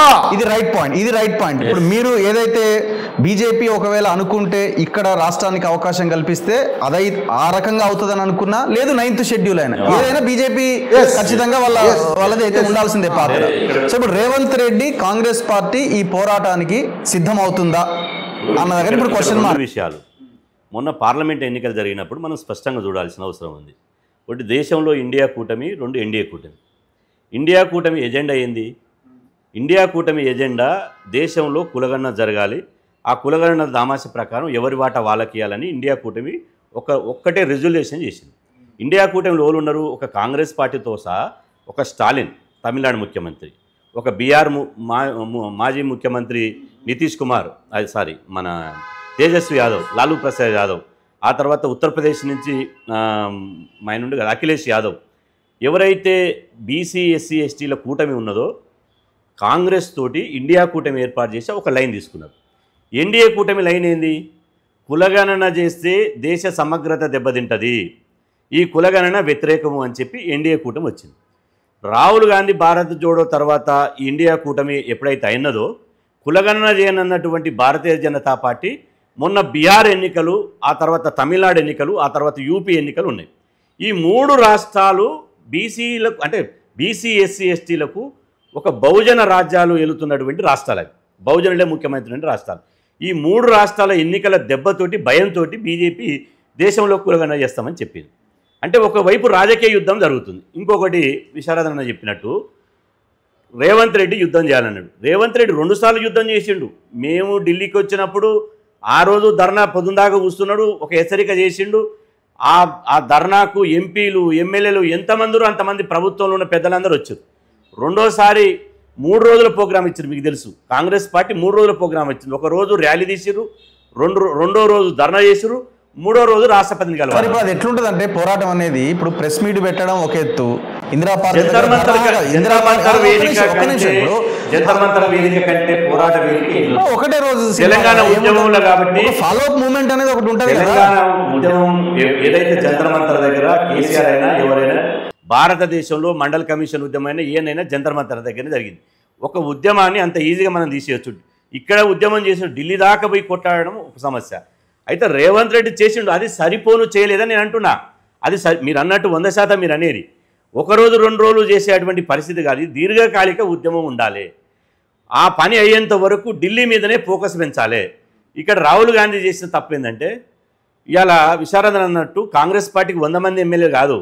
మొన్న ఇండియా కూటమి నుంచి జస్టిస్ సుదర్శన్ రెడ్డి గారిని ఉపరాష్ట్రపతి అభ్యర్థిగా పెడితే 300 పైకి చిలుకు ఓట్లు వచ్చినాయి. అంటే ఇండియా కూటమికి 300 మంది పార్లమెంట్ సభ్యులు ఉన్నారు. 300 మంది పార్లమెంట్ సభ్యులు కనుక తలుసుకుంటే, వాళ్ళు దీన్ని ఒక ఎజెండా పెట్టుకుంటే అవలీలగా వారం రోజులలో బిల్లు పాస్ అవుతుంది. కానీ అక్కడ విషయం ఏంటంటే బీహార్ ఎన్నికలు జరుగుతున్నాయి. ఇక్కడ పవర్ పాలిటిక్స్ ఎవరికైనా ఉంటాయి. వాళ్ళు సాధువులు కాదు, సన్యాసులు కాదు. రేపు బీహార్లో కనుక ఒక ఇండియా కూటమి కనుక గెలిచిందనుకో, బీహార్లో గెలిచినాక నెక్స్ట్ తమిళనాడులో గెలుస్తారు. తమిళనాడులో గెలిస్తే నెక్స్ట్ యూపీలో గెలుస్తారు. యూపీ అనేది పెద్ద రాష్ట్రం. ఈ 3 రాష్ట్రాలు ఏదైతే గెలిచిందో ఢిల్లీ పీఠ మీద వాళ్ళు కూర్చుంటారు. కాబట్టి వాళ్ళ ఫోకస్ అంతా నోట్లు దొంగ ఏదైనా ఓట్ల చోరీ దాని మీదనే ఫోకస్ పెంచారు. రేవంత్ రెడ్డి ఇక్కడ ఒక ప్రెస్ మీట్ పెట్టి మీరు కూడా కవర్ చేసిర్రు. ప్రెస్ మీట్ పెట్టి చెప్పిండు ఈసారి పార్లమెంటులో మేము కొట్లాడతాము అన్నారు. కాంగ్రెస్ పార్లమెంట్ సభ్యులు వాయిదా తీర్మానం ఇచ్చారు పార్లమెంట్లో. కానీ దాన్ని తిరస్కరించి వచ్చి బయట ధర్నా చేశారు.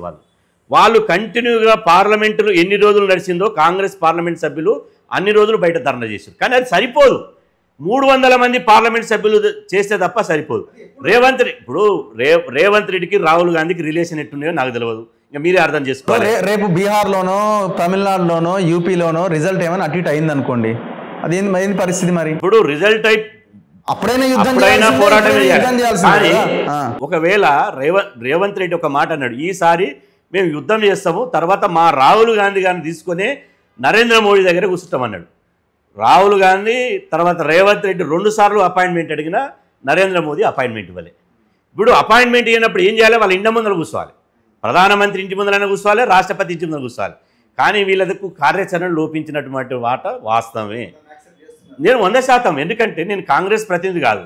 నా శరీరంలో బ్లడ్ అంత ఏంది, నా బీసీలకు లాభం జరగాలి, నోటికాడి ముద్దబాయ కదా అని ఆవేదన, బాధ, కన్నీటి బాధ తప్ప మాకేం లేదు. 42% వస్తే ఇది టెంపరీగా 42% రిజర్వేషన్లు వస్తాయి. ఇప్పుడు ఎందుకు 42% మీద ఇంత పట్టుబడుతున్నామంటే, ఎప్పుడైతే ఈడబ్ల్యూఎస్ రిజర్వేషన్లు వచ్చినాయో, ఎప్పుడైతే బీసీ ప్రధాన, మాకు సిగ్గనిపిస్తుంది బీసీ ప్రధానమంత్రి. నాకు ఇంకొక పాయింట్, ఓసీ ప్రధానమంత్రులేమో సంఘాలుగా ఉన్న మీలాంటి వాళ్ళు కూడా ఎంతసేపు కర్ర పట్టుకొని నాక్ చేస్తూనే ఉండాలి, కొడుతూనే ఉండాలి తప్ప ఎక్కడో ఒక దగ్గర మీరు మాకు పాజిటివ్గా ఉన్నారు అనే కోణాన్ని ప్రజలకు కలిగించాలి.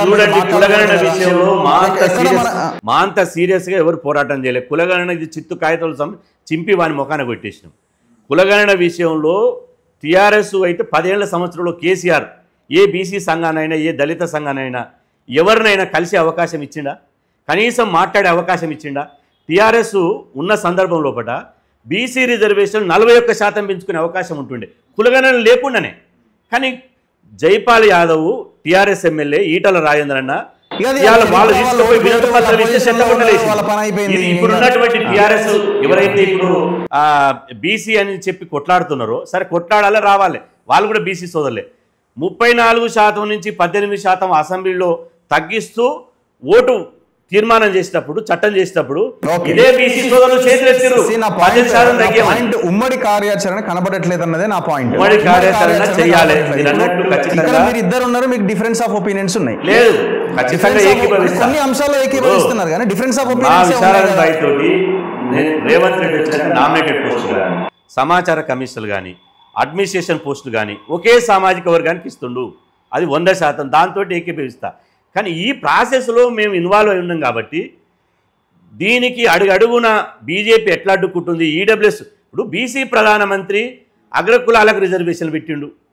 అగ్రవర్ణాలకు రిజర్వేషన్లు పెట్టడం వల్ల మన ఓయూలో ఒక ఎగ్జాంపుల్ చెప్తా. ఓయూలో 384 వచ్చిన ఒక అగ్రకుల అమ్మాయికి సీట్ వచ్చింది. 384 మంది ఉన్న బీసీ అమ్మాయికి సీట్ రాలేదు. 3280 ఉన్న ఒక సీట్ వచ్చింది. గ్రూప్ 1 పోస్టులు చూడండి, ఇప్పుడు గ్రూప్ 2 పోస్ట్ చూడండి, టీచర్ పోస్ట్ చూడండి, కానిస్టేబుల్ పోస్ట్ చూడండి, మొత్తం అగ్రకులాలకు పోతుంది. బీజేపీ ఉండడం వల్ల ఎట్లయిపోయిందంటే రాజ్యాంగం ప్రమాదంలో పడ్డది. ఈడబ్ల్యూఎస్ రిజర్వేషన్లు వచ్చినాయి, బీసీ రిజర్వేషన్లు అడ్డుకుంటున్నాడు. ఒక దళిత చీఫ్ జస్టిస్ ఉంటే చెప్పులు ఇచ్చేస్తున్నారు, రేపు ఇళ్ళ మీదకి వచ్చి కూడా దాడులు చేస్తారు. ఇది అవసరమా అంటున్నా బీసీ. విశారదన్ గారు, నేనేమంటున్నా, ఉమ్మడి కార్యాచరణ లేకుండా ఎంత మాట్లాడుకున్నా ఉపయోగం లేదు. ఎవరికి వాళ్ళగా ఏ సంఘం ఆ సంఘం ఈడబ్ల్యూఎస్ గురించి ఇంత మనం మాట్లాడుతున్నాము ఎవ్రీడే, ఇంత అన్యాయం జరుగుతుందని. కార్యాచరణ ఏది? మాట్లాడే వాళ్ళే ఉన్నారు తప్ప ఎవరి జ్ఞానాన్ని వాళ్ళు ఏదో చెప్పే ప్రయత్నం చేస్తున్నారు తప్ప కార్యాచరణ ఎక్కడ లేదు కదా. ఇది కూడా అంతే ఉన్నది, ఆయన ఇది చేసిండు, ఈయన ఇది చేసిండు అని ఎవరికి వాళ్ళు మనం విశ్లేషిస్తున్నాం తప్ప ఉమ్మడి కార్యాచరణ, ఒక పోరాటం అనేది లోపించింది. కారణం ఏంటి? ఇప్పుడు రఘుభాయ్, నా పాయింట్ ఏంటంటే అసలు ఈ వాదం ఏంది, ఎటువైపు వెళ్తున్నది? ఇది అసలు ఏంది, ఈ వాదం ఏంది, ఎటువైపు వెళ్తున్నది? అంటే దీన్ని వాడుతున్నామా, లేకపోతే ఎదురుగా ఎవడన్నా తప్పు చేసి దాన్ని క్వశ్చన్ చేసే వరకే మనం పరిమితం అవుతున్నామా?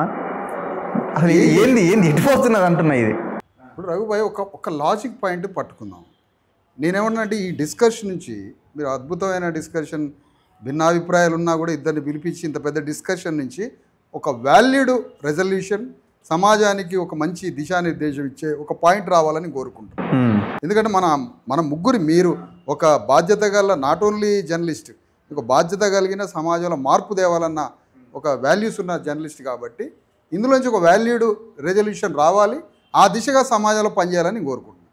ఇప్పుడు మోడీ ఉన్నాడు సార్, మోడీ ఆయా రాష్ట్రాల ముఖ్యమంత్రుల పీఠాలు అగ్రవర్ణాలకే ఉండాలి, అణగారిన వర్గాలకు ఉండొద్దు అని మోడీకి అభిప్రాయం ఉందనుకోండి, చాలా లాజిక్ పాయింట్ పట్టుకోవాలి సార్. మోడీకి ఆయా రాష్ట్రాల ముఖ్యమంత్రి పీఠాలు అగ్రకులాలకే ఉండాలి, అణగారిన వర్గాలకు ఉండొద్దు అనుకుంటే ఆ అభిప్రాయానికి రేవంత్ రెడ్డి అనుకూలంగా ఉంటాడా, వ్యతిరేకంగా ఉంటాడా? అనుకూలంగానే ఉంటాడు కదా. అది పాయింట్. ఎందుకు? తెలంగాణ రాష్ట్ర ముఖ్యమంత్రి పీఠం బీసీలకు ఇవ్వాలని మోడీ అన్నాడు అనుకో, అప్పుడు రేవంత్ రెడ్డి అంతే కదా, యాంటీగానే ఉంటుంది కదా. అన్నప్పుడు మోడీలో రిజర్వేషన్స్ ఉండాలి వద్దనేది ఒక నిర్ణయం ఉందిగా, కడుపులా ఇవ్వద్దనే ఉంది, ఇవ్వద్దనే ఉందిగా, దానికి అనుకూలమేగా అప్పుడు రేవంత్ రెడ్డి. పాయింట్. అంటే వీళ్ళందరూ ఒక తాను ముక్కలే, ఒక తాను ముక్కలే. అయితే చెప్పింది కదా, నేను స్కూల్ ఒకటి వెరీ ఇంపార్టెంట్ పాయింట్ ఇది, చాలా లాజికల్ పాయింట్. అయితే అంటే దీని ద్వారా మీరు అర్థం చేసుకోవాల్సింది ఏంటంటే, ఈ దేశంలో ఉన్న అగ్రవర్ణ పాలక వర్గం అంతా ఒకే తాను ముక్కలు, ఒకే స్వాభావిక లక్షణం గుణం ఉన్న వర్ణ వ్యవస్థని కాపాడేటువంటి వర్ణధర్మ పరిపాలకులు. వీళ్ళకి రిజర్వేషన్స్ ఇవ్వడం అనేది ఈ మాత్రం ఎందుకు మెట్లు దిగిందంటే, రాజ్యాంగ ఘోష, ఫూలే అంబేద్కర్ల యొక్క పోరాటం యొక్క కొనసాగింపుతో అనేక ఉద్యమకారుల యొక్క పోరాటం ద్వారా ఆ మాత్ర అనివార్య పరిస్థితుల వల్ల కొన్ని మెట్లు దిగి కొన్ని రిఫార్మ్స్ చేశారు. అట్లనే రేవంత్ రెడ్డి చుట్టూ, మోడీ చుట్టూ ఒక భారీ ఉద్యమ యుద్ధం జరిగినప్పుడు, అనివార్య స్థితికి వచ్చినప్పుడు వాళ్ళు ట్రాన్స్ఫార్మ్ అవుతారు. ట్రాన్స్ఫార్మ్ ఎప్పుడూ కూడా ఎనిమి కాడు. ఎప్పుడు ట్రాన్స్ఫార్మ్ అవుతాడు? ఉద్యమం జరిగినప్పుడు మాత్రమే, సమాజం చలన స్థితిలో కదిలినప్పుడు మాత్రమే వాళ్ళు దారికి అడ్డంగా ఉండరుగా, పక్కకు దారిపోతారు. అట్లా భూస్వాములు, పెట్టుబడిదారులు, దేశము, ప్రపంచం మారుకుంటూ వచ్చింది అనేక సందర్భాలు. ఈ సందర్భంగా నేను చెప్పేది ఏంటంటే, మీరు చాలాసార్లు కదిలిచ్చారు ఎవరిని? జాజులబాయిని. మీరు ఏంటి, మీలాంటి సంఘాలు కూడా ప్రభుత్వం వైపు ఏంటి అని మీరు ఒక మాట అనుకుంటూ వచ్చారు. ఇప్పుడు నేను ఒక మాట అంటున్నా జాజులబాయిని, ఏంటి అంటే, మేము శంకించాము కానీ ఒక పారామీటర్ వాడుతున్నాం ఇక్కడ. ఏంటి? ప్రభుత్వాల్లో కూడా గతంలో కొండా లక్ష్మణ్ బాపూజీ బీసీ ఉన్నాడు, బాలాగౌడ్ లాంటి వాళ్ళు ఉన్నారు, గౌతు లచ్చన్న అని ఒక అద్భుతమైన ఒక పెద్ద నాయకుడు ఉన్నాడు. వీళ్ళు ఏం చేసిర్రో తెలుసా? ప్రభుత్వాన్ని ఏ విధంగా నడిపించాలో చెప్పిండ్రు, వినకపోతే గల్లాబట్టి అడిగిండ్రు, హద్దు చెప్పిండ్రు, బుద్ధి చెప్పిండ్రు. అప్పటికీ వినకపోతే చెప్పుల దండ వాడు మెడలో వేసి బయటకు వచ్చిండ్రు. అంటే ప్రభుత్వంలో ఉండి సయోధ్యతో కానీ, దౌత్య లక్షణంతో కానీ, ప్రభుత్వంలో ఉండి కూడా వాళ్ళని కొంత మార్చడానికి అవకాశం ఉన్నది. మారరు అనుకున్నప్పుడు వాళ్ళని దోషిగా చిత్రీకరించి బయటికి రావాల్సిన సందర్భం కూడా ఉన్నది. అది ఉద్యమకారులు కావచ్చు, పాలకవర్గంలో ఉన్న ప్రతినిధులు కావచ్చు, మంత్రులు కావచ్చు, ఎమ్మెల్యేలు కావచ్చు. శంకించడం అనేది ఫైనల్ కావద్దు. ఎప్పుడు శంకించాలి? అతని ద్వారా సమాజంలో ఏ వాగ్దానాలు అయితే ఇచ్చిండ్రో ఆ వాగ్దానాలు జరుగుతుంటే ఆ ప్రాసెస్కి సహకరిస్తాం. ఆ ప్రాసెస్కి కొంత సహకరించిన పాత్ర పోషించండి, సంతోషమే.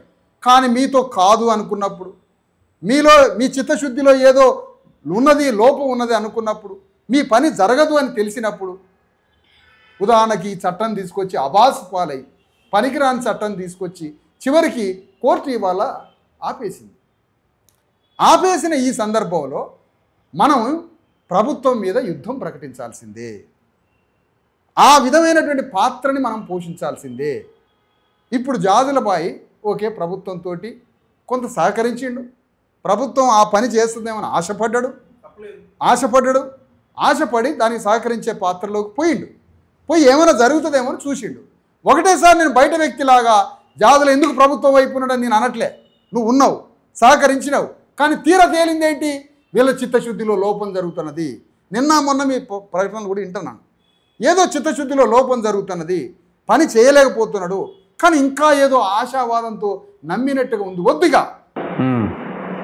వద్దు ఇక పోరాటమే చేయండి. ఏం పోరాటం అది? రేవంత్ రెడ్డి రాష్ట్రానికి ఒక ఫాదర్ లాంటి వాడు. యాజ్ ఎ ముఖ్యమంత్రి అంటే అర్థం ఏంటి? Father of the state. Constitutional head రాజ్భవన్లో ఉన్న గవర్నర్ కావచ్చు, కానీ శాసన వ్యవస్థకి హెడ్ ఎవరు? రేవంత్ రెడ్డి హెడ్. ఇప్పుడు రేవంత్ రెడ్డి యుద్ధం మోడీ మీద ప్రకటించాలి. నువ్వు చట్టం తీసుకొని రావాలి. మాకు నువ్వు ఏం చేస్తావో, నువ్వు కేంద్ర ప్రభుత్వంతో యుద్ధం చేసి చట్టం తీసుకొని రావాలి. నీ యుద్ధం నిజంగా నిజాయితీగా గమ్యం వైపే నీ యుద్ధం అయితే, మొన్నటిది జంతర్ మంతర్ దగ్గర చేసింది అది సంఘటన మాత్రమే, అది మొక్కుబడి మాత్రమే, అది యుద్ధంగా మేము పిలవం. యుద్ధం అంటే గమ్యాన్ని, డెస్టినీ పాయింట్ పెట్టుకొని నీ మొత్తం సైన్యాన్ని సమాజాన్ని తీర్చిదిద్ది ఆ యుద్ధం గమ్యం చేరేదాకా లక్ష్యం చేరేదాకా జరిగేదే యుద్ధం. ఆ విధమైన ఇప్పుడు తెలంగాణలో సగానికి పైగా ఉన్నారు ప్రజలు, 2 కోట్ల మంది బీసీలకు సంబంధించిన ఈ చట్టం ఉన్నది. ఇది నువ్వు ఏమన్నది దేనికి తెలుసా? కేంద్ర ప్రభుత్వం మీద. మీరు అసలు పాయింట్ మిస్ అవుతుంది ఇక్కడ. నేను రేవంత్ రెడ్డిని కేంద్ర ప్రభుత్వం మీద యుద్ధం చేయమనేది స్థానిక సంస్థలు ఒక్కటే కాదు మహాప్రభు, స్థానిక సంస్థలు ఒక్క మాటే కాదు, ఓవరాల్ విద్యా ఉద్యోగ స్థానిక సంస్థల రంగాల 3 కలిపి చేస్తేనే మా వాళ్ళు పై నుంచి కింది దాకా ఉద్యోగ రంగాల్లోకి పోతారు, విద్యా వ్యవస్థలోకి పోతారు. ఇప్పటికే ఈబీసీ అనేటువంటి విషం బీసీలల్లో ఎస్సీలల్లో ఎస్టీలల్లో విషం పెట్టి చంపుతున్నారు. ఈడబ్ల్యూసీ అనేది ఒక విషతుల్యం, ఆ విషంతో సస్తనం. కాబట్టి ఇది పెను ప్రమాదంగా మారితే నువ్వు లేట్ చేసినావు అనుకో, రేవంత్ రెడ్డి లేట్ చేస్తున్నాడు.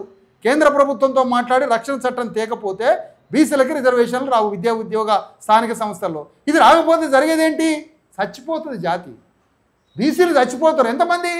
100 మంది కాదు, 50 మంది కాదు చచ్చేది, 2 కోట్ల మంది ప్రజల ఆత్మగౌరవ విషయం ఇది. పీడిత వర్గాలు మళ్ళా ఈడబ్ల్యూసీ ఎస్సీ ఎస్టీలకు కూడా లాసే కదా. మొత్తం 3.5 కోట్ల మంది ఇష్యూ ఇది. అందుకని ఇమీడియట్గా నువ్వు ప్రాతినిధ్యం వహించి ఈ ఇష్యూ ఏదో 10 మందికి అనుకోనేవు. రేవంత్ రెడ్డి 2 కోట్ల మంది బీసీల ఇష్యూ ఇది, 2 కోట్ల మంది బీసీల ఇష్యూ కాబట్టి ఇమీడియట్గా అతను ప్రణాళికను తయారు చేయాలి. ఓకే, కేంద్ర ప్రభుత్వం మీద ముందు ఓకే జాదులబాయ్ అన్నట్టు 350 మంది మద్దతు అది, కానీ నువ్వు తీర్మానించుకోవాల్సింది నీ పార్టీలో ఎంతమందితో, నీ పార్లమెంట్ కమిటీతో తీర్మానించుకోవాలి. నువ్వు వారు డిక్లేర్ చేస్తే సుదర్శన్ రెడ్డి గారికి వచ్చిన మద్దతు దీనికి కూడా వస్తుంది, ఇంకా పెరగవచ్చు కూడా. ఎందుకంటే రేపు దేశవ్యాప్త ఎన్నికలు ఉన్నాయి కాబట్టి మిగతా పార్టీలన్నీ. ఈ ఇష్యూ ఎక్కడ దాకపోద్దంటే రఘు గారు, భారతదేశ వ్యాప్తంగా నిజంగానే చిత్తశుద్ధిగా రాహుల్ గాంధీ రేవంత్ రెడ్డి ఈ పోరాటం మొదలు పెడితే ఈ పోరాటం దేశవ్యాప్తంగా ఒక్క బీజేపీ దోషిగా నిలబడుతుంది, అన్ని పార్టీలు మద్దతు ఇస్తాయి. ఎందుకంటే రేపు వచ్చే పార్లమెంట్ ఈవెన్ తెలుగుదేశం కూడా అవతలకు మంట అంటుకుంటుంది, వాళ్ళు కూడా ఇక్కడ రంగంలో దిగుతారు. ఇది నేషనల్ ఇష్యూ అవుతుంది. డిఫెన్స్లో ఆత్మరక్షణలో బీజేపీ పడుతుంది, ఇష్యూ చేయాల్సి వస్తుంది. అంతేగాని మన తెలంగాణలో హైదరాబాద్లో ఒక దశలో పాలు లేవు, చిన్న సంటి పిల్లలకి తాగడానికి పాలు లేవు. ఏందని ఎంక్వైరీ చేస్తే పాల ప్యాకెట్లు మొత్తం రేవంత్ రెడ్డి మీద పోచారు. ఎందుకు పోసారు అంటే చట్టం తెచ్చిండని. రేవంత్ రెడ్డి గడ్డంలో జ్యోతిరావు ఫూలేని చూస్తే ఎట్లా? అది కాదు కదా ఇష్యూ. అందుకని ఇక్కడ చిత్తశుద్ధిగా ప్రధానమైనటువంటి ఉద్యమం జరగాలి. దానికి ట్రాన్స్ఫామ్ అయ్యి జాజుల శ్రీనివాస్ గౌడ్ ప్రభుత్వానికి సహకరించిండు, పని అయిద్దనే నేను శంకించలే. ఎందరో శంకించారు, కానీ నేను శంకించట్లే. కానీ ఎప్పుడు శంకిస్తాం? నువ్వు చెయ్యకపోయినా కూడా సహకరించే పాత్రలో ఉండొద్దు, ఇక బయటికి రావాలి. వారు డిక్లేర్ చేయాలా, చరితార్థుడుగా మిగలాలి. నువ్వు ఫైట్ చేయడానికి సిద్ధపడాలి. అది ఎంత దాకా పోవాలో ఫైట్ అంటే, మీరు ఇందాక ఒక మాట అన్నారు మీ మాటల్లో, ఏమని? అసలు బీసీల ఉద్యమం బీసీ వాదం అంటాను. బీసీ వాదం అంటే రిఫార్మ్ కాదు, ఒక వాదం అంటే దట్ ఈస్ ఫిలాసఫీ. వాదము నినాదము అంటే విముక్తి చేసేటువంటి ఒక లిబరేట్ చేసే ఐడియాలజీ అని అర్థం. వాదము అంటే ఐడియాలజీ. బీసీ వాదము అంటే బీసీలకి పడ్డ శతాబ్దాలుగా యుగయుగాలుగా అగ్రకుల వర్ణ వ్యవస్థతో పడ్డ రాజకీయ ఆర్థిక సామాజిక రంగాలలో సాంస్కృతిక రంగాల్లో పడ్డ సంఖ్యలని తెంపి బీసీలని స్వతంత్రులుగా స్వశక్తిగా స్వధర్మంతో రాజ్యం మీద కూర్చోబెట్టడమే బీసీ వాదం. That is philosophy. మరి ఆ ఫిలాసఫీ అంటే ఏంటి? స్వతంత్రులుగా మార్చడం, ప్రభుత్వంలో అంతర్భాగంగా ఉండి రాజ్యంలో అంతర్భాగంగా ఉండడం కాదు విప్లవం అంటే. విప్లవం అన్నా వాదం అన్నా నినాదం అన్నా దిస్ ఈజ్ ఐడియాలజీ. ఏం ఐడియాలజీ? లిబరేట్ చేసే ఐడియాలజీ. ఏమి liberation? Politically, economically, culturally, socially upper caste తోటి డిస్కనెక్ట్ చేసి వీళ్ళని స్వతంత్రులుగా మార్చి రాజ్యం మీద బీసీలను కూర్చోబెట్టడం, అణగారిన వర్గాలను ఎస్సీ ఎస్టీలను కూర్చోబెట్టడం, అది ఒక స్వతంత్ర ఉద్యమం. ఈ స్వతంత్ర ఉద్యమానికి శ్రీకారం చుట్టడా జాజుల శ్రీనివాస్ గౌడ్? అది వాదం ఎట్లయిద్ది? తమిళనాడు పోయి వాదం అనండి, వాళ్ళు ఏమంటారో తెలుసా? వాడిచ్చేది ఏంటి రిజర్వేషను? అగ్రకులాలు పోటీ చేసే దగ్గర కూడా మేము పోటీ చేస్తామంటారు. అక్కడ దాకా ఈ చైతన్యాన్ని తీసుకుపోవాలి. రాజకీయ పరమైనటువంటి ఖడ్గాన్ని జాజుల నూరినప్పుడు, కత్తులు నూరినప్పుడు రేవంత్ రెడ్డి కాగితాలు పట్టుకొని ఢిల్లీలో కూర్చొని చట్టం చేసుకొని వస్తారు. ఎందుకు? రేపు బీసీలు మొత్తం నన్ను పొందబెడతారు, నన్ను చంపేస్తారు. ఎందుకు ఆగాలి సార్, అసలు క్లైమాక్స్ ఇదే. ఎందుకు? అమ్మా బీసీ ఉద్యమం లేదంటే ఈ పని మొదలు పెట్టలేదనుకో, ఇప్పుడు బ్రాహ్మణులు దింపాలని కమ్మోళ్ళు తిరిగారు, రెట్లు తిరిగారు, బ్రాహ్మణులు దింపారు, రెట్లు ఎక్కారు, రెట్లు దింపాలని కమ్మోళ్ళు బయలుదేరారు, కమ్మోళ్ళని దింపాలని కాపులు బయలుదేరారు. ఆంధ్రాలో, తెలంగాణలో కూడా బీసీల పేరు మీద బీసీలను అడ్డం పెట్టుకొని మొత్తం బీసీ ప్రయోజనాలన్నీ మింగి బలిసింది కాపులు. ఇప్పుడు వీళ్ళు రేపు ఏం చేస్తారో తెలుసా? ఇప్పుడు ఒక డేటా చూస్తే మన శాసనసభలో బీసీ కమ్యూనిటీస్లో కాపులు 300 కాపులు, బీసీ కమ్యూనిటీలో ఉన్న 300 కాపులు, అన్ని బీసీలలో ఉన్న అన్ని కులాలేమో వాళ్ళకి రావాల్సిన ఎమ్మెల్యేల సంఖ్య రాలే, కానీ బీసీలో ఉన్న 300 కాపులు అదనంగా 22 మంది ఎమ్మెల్యేలు అయినారు, 5 పీసీసీ అధ్యక్షులు అయినారు, వ్యవసాయం, వ్యాపారం, రాజ్యం అన్నింటిలో అంతర్భాగమైనారు. ఇప్పుడు ఆ 300 కాపులు బీసీల కార్డు అడ్డం పెట్టుకొని పార్టీ పెట్టి తిరుగుతారట. ఈ ప్రమాదం వస్తుందయ్యా నువ్వు ఎత్తుకోకపోతే నినాదం. బీసీలని మింగడానికి ఈ ప్రమాదం వస్తుంది. కాబట్టి నువ్వు రాజకీయ కత్తిని నూరి బీసీ వాదం అంటే బీసీ సమాజాన్ని స్వతంత్రులుగా మార్చడం, బీసీ వాదం అంటే బీసీలలో విప్లవం రావడం, బీసీ వాదం అంటే సామాజికంగా, రాజకీయంగా, ఆర్థికంగా విప్లవాన్ని తీసుకొచ్చి వాళ్ళని రాజ్యం మీద కూర్చోబెట్టడమే బీసీ వాదం. ఆ వాదానికి జాజుల శ్రీనివాసు ఖడ్గం నూరితే రేవంత్ రెడ్డి భయపడి ఆ చట్టాన్ని తీసుకొని వస్తాడు 9th షెడ్యూల్లో పెట్టి. నువ్వు కత్తి నూరుతావా లేదా? శ్రీనివాస్ గౌడ్ మీరు లాస్ట్ కన్క్లూడ్ చేయండి ఆ క్వశ్చన్కి మీ ఆన్సర్. ఇదే. ఇప్పుడు నేను ఒక రఘుబాయ్ మీరు చూశారు, నేను జాజుల్ని 3 మీటింగ్లకు పిలిచాను. నేను పార్టీ ఎవడు పార్టీలు వాడుకుంటే నీకో పార్టీ ఉంటుంది, నాకో పార్టీ ఉంటుంది. మీరు ఫస్ట్ నుంచి 3 మీటింగులు నా కష్టాన్ని, నా 15 ఏళ్ల శ్రమతో నా ఉద్యమ నిర్మాణాన్ని 3 సభలకు తీసుకుపోయిన ముఖ్య అతిథిగా. చూడు జాజులబాయ్, నా కష్టం చూడు, నా పని చూడు, గ్రామం తిరిగిపోయి ఇగో ఇంతమంది ఆల్టర్నేటివ్గా ఉన్నా. నేను ఒక మాదిగ కులస్తుండే రఘు గారు, మాదిగ కులస్తుండే అయినా నా పోరాటం అంతా బీసీ ఎస్సీ ఎస్టీల తరఫున పోరాడుతున్నా. ఇది ప్రపంచం చూస్తాను. మాదిగ కులస్తుండే కానీ నా పోరాటం మొత్తం పీడిత వర్గాలు అయినా కూడా ఇగో నా సమాజాన్ని ఎట్లా తయారు చేశాను, ప్రజల్ని ఎట్లా తయారు చేసినో 3 మీటింగ్. మీరు కూడా సమాజాన్ని మార్చడానికి అణగారిన వర్గాల్ని మీరు కూడా ఏకీకృతం తిరండి, ఇగో అందరం కలిసి రాజ్యం కోసం పోరాడదామని 3 మీటింగులకు 3 సార్లు తీసుకొని పోయినా. అలాంటి పని తన నుంచి కూడా ప్రారంభమైతే మన మధ్య ఒక ఐక్య కార్యాచరణ గట్టి, ఈ ఐక్య కార్యాచరణతోటి పార్లమెంటులో 9th షెడ్యూల్లో పెట్టించే పని చేద్దాం, రేపు తెలంగాణలో రాజ్యం తీసుకొచ్చే పనులు చేద్దాం, కాన్స్టిట్యూషనల్ హక్కులు ఇంకేమేమి రావాలనో సమస్త సంపదలో అణగారిన వర్గాలకి ఆయా కులాల జనాభా నిష్పత్తి ప్రకారం అన్ని రంగాల్లో వాటా కోసం కూడా మన ఐక్య కార్యాచరణను ప్రారంభిద్దాం. అది నేను మిమ్మల్ని కోరుతున్నాను. మీ ఆన్సర్ ఆయన ఎవరి మీద నాకేముంటుంది చెప్పండి? ఆయన రిక్వెస్ట్కి మీ ఆన్సర్ ఏంటి? ఆయన request or demand or something ఏదైనా కావాలి. విశారదన్ మహారాజు గారు చేసినటువంటి ధర్మ పోరాటం ఉంది కాబట్టి వారికి నేను సపోర్ట్గా ఉన్నా, భవిష్యత్తులో ఎప్పుడైనా ఉంటా. మిమ్మల్ని కత్తి నూరమంటున్నారు. ఎట్టి పరిస్థితి నేను కత్తి నూరు ఎప్పుడో సిద్ధమై ఉన్నా. ఇప్పుడు ఉద్యమం అన్నప్పుడు వ్యూహం, ఎత్తుగడలు, ఇవాళ తాత్కాలికంగా ఏం చేయాలి, దీర్ఘకాలికంగా ఏం చేయాలనే పంతా మీదనే వెళ్తున్నాం. సంక్షేమ ఉద్యమం నుంచి రాజకీయ అధికార ఉద్యమంగా బీసీ ఉద్యమాన్ని తీసుకొచ్చిందే నేను. ఆర్ కృష్ణయ్య గారితో ఉన్నప్పుడు అది సంక్షేమ హాస్టళ్ల ఉద్యమం, స్కాలర్షిప్ల ఉద్యమం. ఈ సంక్షేమ హాస్టళ్ల ఉద్యమం, స్కాలర్షిప్ల ఉద్యమంతో రాజకీయ అధికారం దక్కదు. మనం ముఖ్యమంత్రి పీఠం కాడ కూర్చోవాలి. పిడికెడు శాతం లేని వాళ్ళు ఇచ్చేదేంది, గంపెడు శాతం ఉన్న వాళ్ళు దేయి అనేది ఏంది. బీసీలు రాజకీయాలను శాసించాలి కాబట్టి ఆ రాజకీయాలు శాసించాలి కాబట్టి రాజ్యాధికారం కోసం కొట్టాడాలని ఓటు మనదే సీటు మనదే నినాదంతో, మేమెంతో మాకంత నినాదంతో, పంచాయతీ నుంచి పార్లమెంట్ వరకు మన వాటా మనకు దక్కాలనే ఉద్యమంతో నేను చేయని యాత్రలు లేవు. బస్సు యాత్ర చేసిన, సైకిల్ యాత్ర చేసిన, జీప్ యాత్ర చేసిన, పాదయాత్ర తప్పించి అన్నీ చేసిన. రాయితీల నుండి రాజ్యాధికారం వైపు ఉద్యమాన్ని తీసుకుపోయి ఆ ఉద్యమానికి ఒక దశ తీసుకొచ్చింది. ఇక్కడ మనం అంబేద్కర్ గారిని ఉదాహరణ తీసుకున్నాం. అంబేద్కర్ గారు జాతిని ఏకీకృతం చేశాడు, జరిగిన దాని మీద అన్యాయం చేశాడు. ప్రభుత్వాలతోటి రావాల్సినటువంటి వాటా విషయంలో తన జ్ఞానాన్ని, తన యొక్క ఉన్నటువంటి పలుకుబడిని, ఆ ప్రభుత్వంలో ఉండి కూడా, కాంగ్రెస్ ప్రభుత్వంలో న్యాయశాఖ మంత్రి ఉండి కూడా రాజ్యాంగాన్ని రచించేటువంటి అవకాశం తీసుకొని ఇలా రాజ్యాంగం అందించాడు. చివరిగా కాంగ్రెస్ వాళ్ళు అన్యాయం చేస్తే నీ పదవి నా కాలికోటితో సమానం ఉండి రాజీనామా చేసిపోయాడు. నేను అట్ట కూడా కాంగ్రెస్ పార్టీలో ఇంకో పార్టీలు లేదు. ఇవాళ టీఆర్ఎస్ ఉన్నప్పుడు 10 ఏళ్ళు బీసీ ఉద్యమాన్ని నడిపింది నేనే, వాళ్ళకు వ్యతిరేకంగా ఉద్యమాన్ని నడిపింది నేనే. ఈటల రాజేందర్ గారు బర్తరఫ్ చేస్తే ఒక బీసీ బిడ్డ నేను తప్ప మీరు నేను ఇద్దరమే తిరిగినాం. ఎన్నోసార్లు ఇంటర్వ్యూలు కూడా ఇచ్చినాం. ఎన్నో ప్రలోభాలకు గురి చేశారు. మా క్యారెక్టర్ ఏంది, బలహీనత ఏంది, బలం ఏంది, ఏ రకంగా ప్రలోభాలకు గురి పెట్టాలి, ప్రలోభాలకు లేకపోతే ఆయన క్యారెక్టర్ మీద ఎలాంటి దెబ్బ కొట్టాలి, ఎక్కడ లొంగిపోతారని చూశారు. కానీ 25 ఏళ్ళు ఎత్తిన జెండా దించకుండా ఈ బీసీ కండు వేసుకొని పోరాటం చేస్తున్నాం. ఇది తాత్కాలికంగా టెంపరీగా ఈ 42% రిజర్వేషన్ల కోసం. ఎందుకంటే 80 ఏళ్ళుగా నష్టపోయారు బీసీలు. స్వాతంత్రం వచ్చిన 52 సంవత్సరాలు అయిపోయింది, అది అయ్యేటట్టు లేదు. ఇది వాళ్ళు జాతిని జాగృతం చేయాలంటే ఈ అన్ని అంశాలు జాతికి చెప్పవలసినటువంటి అవసరం ఉంది.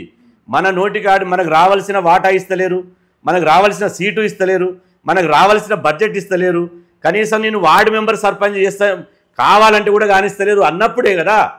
ఇవాళ ఇప్పుడు తెలంగాణ ఉద్యమం ఎట్టొచ్చింది, ఇప్పుడు జరిగినటువంటి ఉద్యమాలు ఎట్టొచ్చినాయి, కాంశీరాము ఉద్యమం ఎట్టొచ్చింది, తెలంగాణ ఉద్యమం ఎట్టొచ్చింది. ఒక్కొక్క ఉద్యమం ఒక్కొక్క ప్రత్యేకత ఉంది. ఇది మా పోరాటం, ఇది టెంపరీ మాత్రమే, ఇది రిజర్వేషన్ల పోరాటం. మా అంతిమ లక్ష్యము ఇవాళ మేము పిల్ల కాలువల దారునో తల్లి కాలువల దారునో, ఒకవైపు విశారదన్ గారు, ఒకవైపు నేను, ఇంకొక వైపు చిరంజీవి గారు, ఇంకొక వైపు ఎక్కడైనా మేము కలుసుకునేది మా లక్ష్యము, మా గమ్యం ఒకటే. మేము అందరం కలిసి నదిలో కాలువలన్నీ పోయి నది అయినట్టు ఆ నది కాడ కలుసుకుంటాం. ఖచ్చితంగా తెలంగాణ గడ్డ మీద ఒక బహుజనుడు, బీసీ, ఓ ఎస్సీ ముఖ్యమంత్రి కావాలి, రాజ్యాధికారం రావాలనే ఉద్దేశమే తప్ప ఎవరితోటి రాజీ పడే ప్రసక్తి లేదు. నేను రాజీ పడితే నాకు బీఆర్ఎస్ వాళ్ళు అంబర్పేట టికెట్ ఇస్తున్నారు, తీసుకోలే. మొన్న బీజేపీ వాళ్ళు ఇబ్రహీంపట్నం టికెట్ ఇస్తున్నారు, తీసుకోలే. అంతకుముందు వైఎస్ రాజశేఖర రెడ్డి ఎమ్మెల్సీ ఇస్తున్నాడు. నేను ఇంతవరకు ఏ పార్టీ దగ్గర, ఏ అగ్రకులాల దగ్గర నా జీవితంలో భవిష్యత్తులో కూడా దేయి అని ఒక చిన్న పదవి కూడా అడగాల్సిన కర్మ మాకేం పట్టింది? ఇంత జనాభా పెట్టుకొని, ఇంత జనాభా మా దగ్గర పెట్టుకొని అడగాల్సినటువంటి ఏంటంటే సమయం అయిపోయిందిగా, సమయం లేదు మిత్రమా, సమయం వచ్చేసింది, ఇక యుద్ధానికి సిద్ధం కావాలి అని అంటున్నారు. విశారదన్ గారికి అన్ని తెలుసు. ఇక్కడ ప్రత్యేక ఇప్పుడు బీహార్లో, తమిళనాడులో, ఉత్తర భారతదేశం అంతా, అంటే నేను జస్ట్ ఒక 1 మినిట్లో ఎక్స్ప్లెయిన్ చేస్తాను. ఇప్పుడు ఉత్తర భారతదేశం అంతా బీసీలు, ఎస్సీలు ముఖ్యమంత్రులు అయ్యారు. దక్షిణ భారతదేశం అంతా రెడ్లు, కమ్మలు, వెలమలు, బాపనులు ముఖ్యమంత్రి. ఎందుకయ్యారు? అక్కడ పార్టీలు పెట్టిరు, ఇక్కడ సంఘాలు పెట్టిరు. మా సీనియర్స్, ఇక నేను అనలేను, విమర్శించలేను. మా తల్లిదండ్రులు లెక్క వాళ్ళు ఎవరైతే సీనియర్స్ ఉన్నారో వాళ్ళు పార్టీలు పెడితే వాళ్ళ ఏలు పట్టుకొని నడిచే మేము కూడా పార్టీ దగ్గర పోతుంటివి. కానీ అక్కడ పార్టీలు పెట్టి వాళ్ళు సక్సెస్ అయ్యారు. వీళ్ళు సంఘాలు పెట్టి సాగిలపడి సంక్షేమ పథకాలకు పరిమితం అయిపోయారు. దాని నుంచి బయటపడడానికి ఎత్తుగడలతోటి ఏ సామాజిక వర్గానికి ఏం కావాలనో కొట్లాడుకుంటా, పోరాటం చేసుకుంటా, ఎత్తుగడలతోటి కొట్లాడుకుంటూనే దీన్ని రాజకీయ పోరాటంగా మలుస్తున్నాం. ఈ రాజకీయ పోరాటంగా మలిసినాం. ఇప్పుడు సమయం వచ్చింది. ఇక్కడ ప్రత్యేక తెలంగాణలో వేరు. ఎందుకంటే ఇక్కడ తెలంగాణ రైతాంగ సాయుధపోవడం జరిగింది, నక్సల్బరీ ఉద్యమం జరిగింది. ఆ ఊబిలో పడి కొట్టుకపోయారు వీళ్ళంతా. ఇప్పుడు ఉన్నదంతా సామాజిక న్యాయ పోరాటమే. ఇప్పుడు మేము సైలెంట్గా ఉంటే గ్రామాలు ఉన్నటువంటి మా ఈ యూత్ అంతా అంటున్నారు, మీరు సైలెంట్గా ఉన్నా కూడా మేము రాజ్యాధికారం తెచ్చుకోవడానికి సిద్ధమై పట్నంలో ఉన్న ఉద్యమం పల్లెకు వాకింది. ఇది ఎవరు అడ్డుపడ్డా ఆగేది కాదు. ఖచ్చితంగా రేపు భవిష్యత్ అంతా బీసీ, ఎస్సీ, ఎస్టీలదే. ఆ దిశగానే మా ప్రయాణం ఉంటుంది. Okay, thank you. ఇంకేమైనా క్లారిటీ అడుగుతున్నారా? వచ్చేసిందా? చూద్దాం భవిష్యత్తు, ఇక వారి కార్యాచరణ భవిష్యత్తులో చూద్దాం. మంచిగా మేము అనుకున్న, ఆశించిన విధంగానే వారి కార్యాచరణ వస్తుందని anyway thank you very much Visharadan గారు అండ్ శ్రీనివాస్ గౌడ్ గారు. సో ఏదేమైనా ఈ సామాజిక న్యాయం దిశగా అడుగులు ముందుకు పడాల్సిన అవసరం ఉంది. ప్రజలు కూడా చైతన్యం కావాలి, ఇంకా బలంగా ఈ పోరాటాన్ని ముందుకు తీసుకెళ్లాల్సిన అవసరం ఉంది. నాయకులు ఏమైనా అటు ఇటు అడుగులు వేసినా కూడా మనము లైన్లో పెట్టాల్సిన అవసరం కూడా ఉన్నది. అది ఏ నాయకుడైనా కావచ్చు. సో ఆ ప్రయత్నం చాలా బలంగా జరగాలి. అప్పుడే ఈ రిజర్వేషన్లు, రాజ్యాధికారం ఇవన్నీ సాధ్యమవుతాయి. చూస్తూనే ఉండండి మన తొలి వెలుగు.